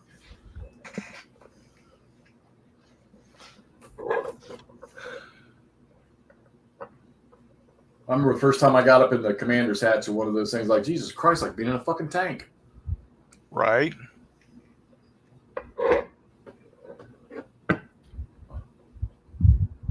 We used to love to go down to the motor pool at night when we were in Grafenbeer. Of course, that was just all tank tables down there. And we'd go down and just help the tankers out until we went over to Hohenfels, where we would do scout operations and go down and sit in those tanks at night when mechanics are working on them or something, and turn those thermals on and see the rabbits out running around in the fields and stuff or the white hot shit. That was so cool. Yeah. Buddy of mine, he was a tanker during the first Desert Storm or first Iraq War, or whatever the correct terminology is these days. Just call it Desert Storm. Yeah, Desert Storm. He was a tanker, and this was like 4 or 5 nights before it was go time, and he was up in the TC patch, and they were spaced. I guess his unit was spaced out about does 500 meters sound right? Individual tanks? Yeah, between each tank. That'd be a bit far. Yeah. Maybe it was 50 meters. That'd be a bit close. I don't know. It was. 50's What's that? 50's realistic. Yeah, like 50 to 100 meters, and he was hearing pistol fire, and he looked over at the number 2 tank in his platoon. He was the platoon commander or platoon leader, and he looked over at his number 2 tank, and he saw You'd hear the report, or see the flash, hear the report, see the flash, hear the report. He calls over. What the hell's going on? Guy calls back. Like, it's these fucking camel spiders. They won't get off my damn tank. It's like, cut it out. Dude, they're crawling all over the place. I don't care. Stop shooting. Camel spiders are no joke. I've seen them. I'm not in real life, thank God. Those are things of terror. I am going to end the broadcast because we've got 0 viewers at this point. Screw them. That being said, we can still hang out. Yeah, I'm gonna call it a night.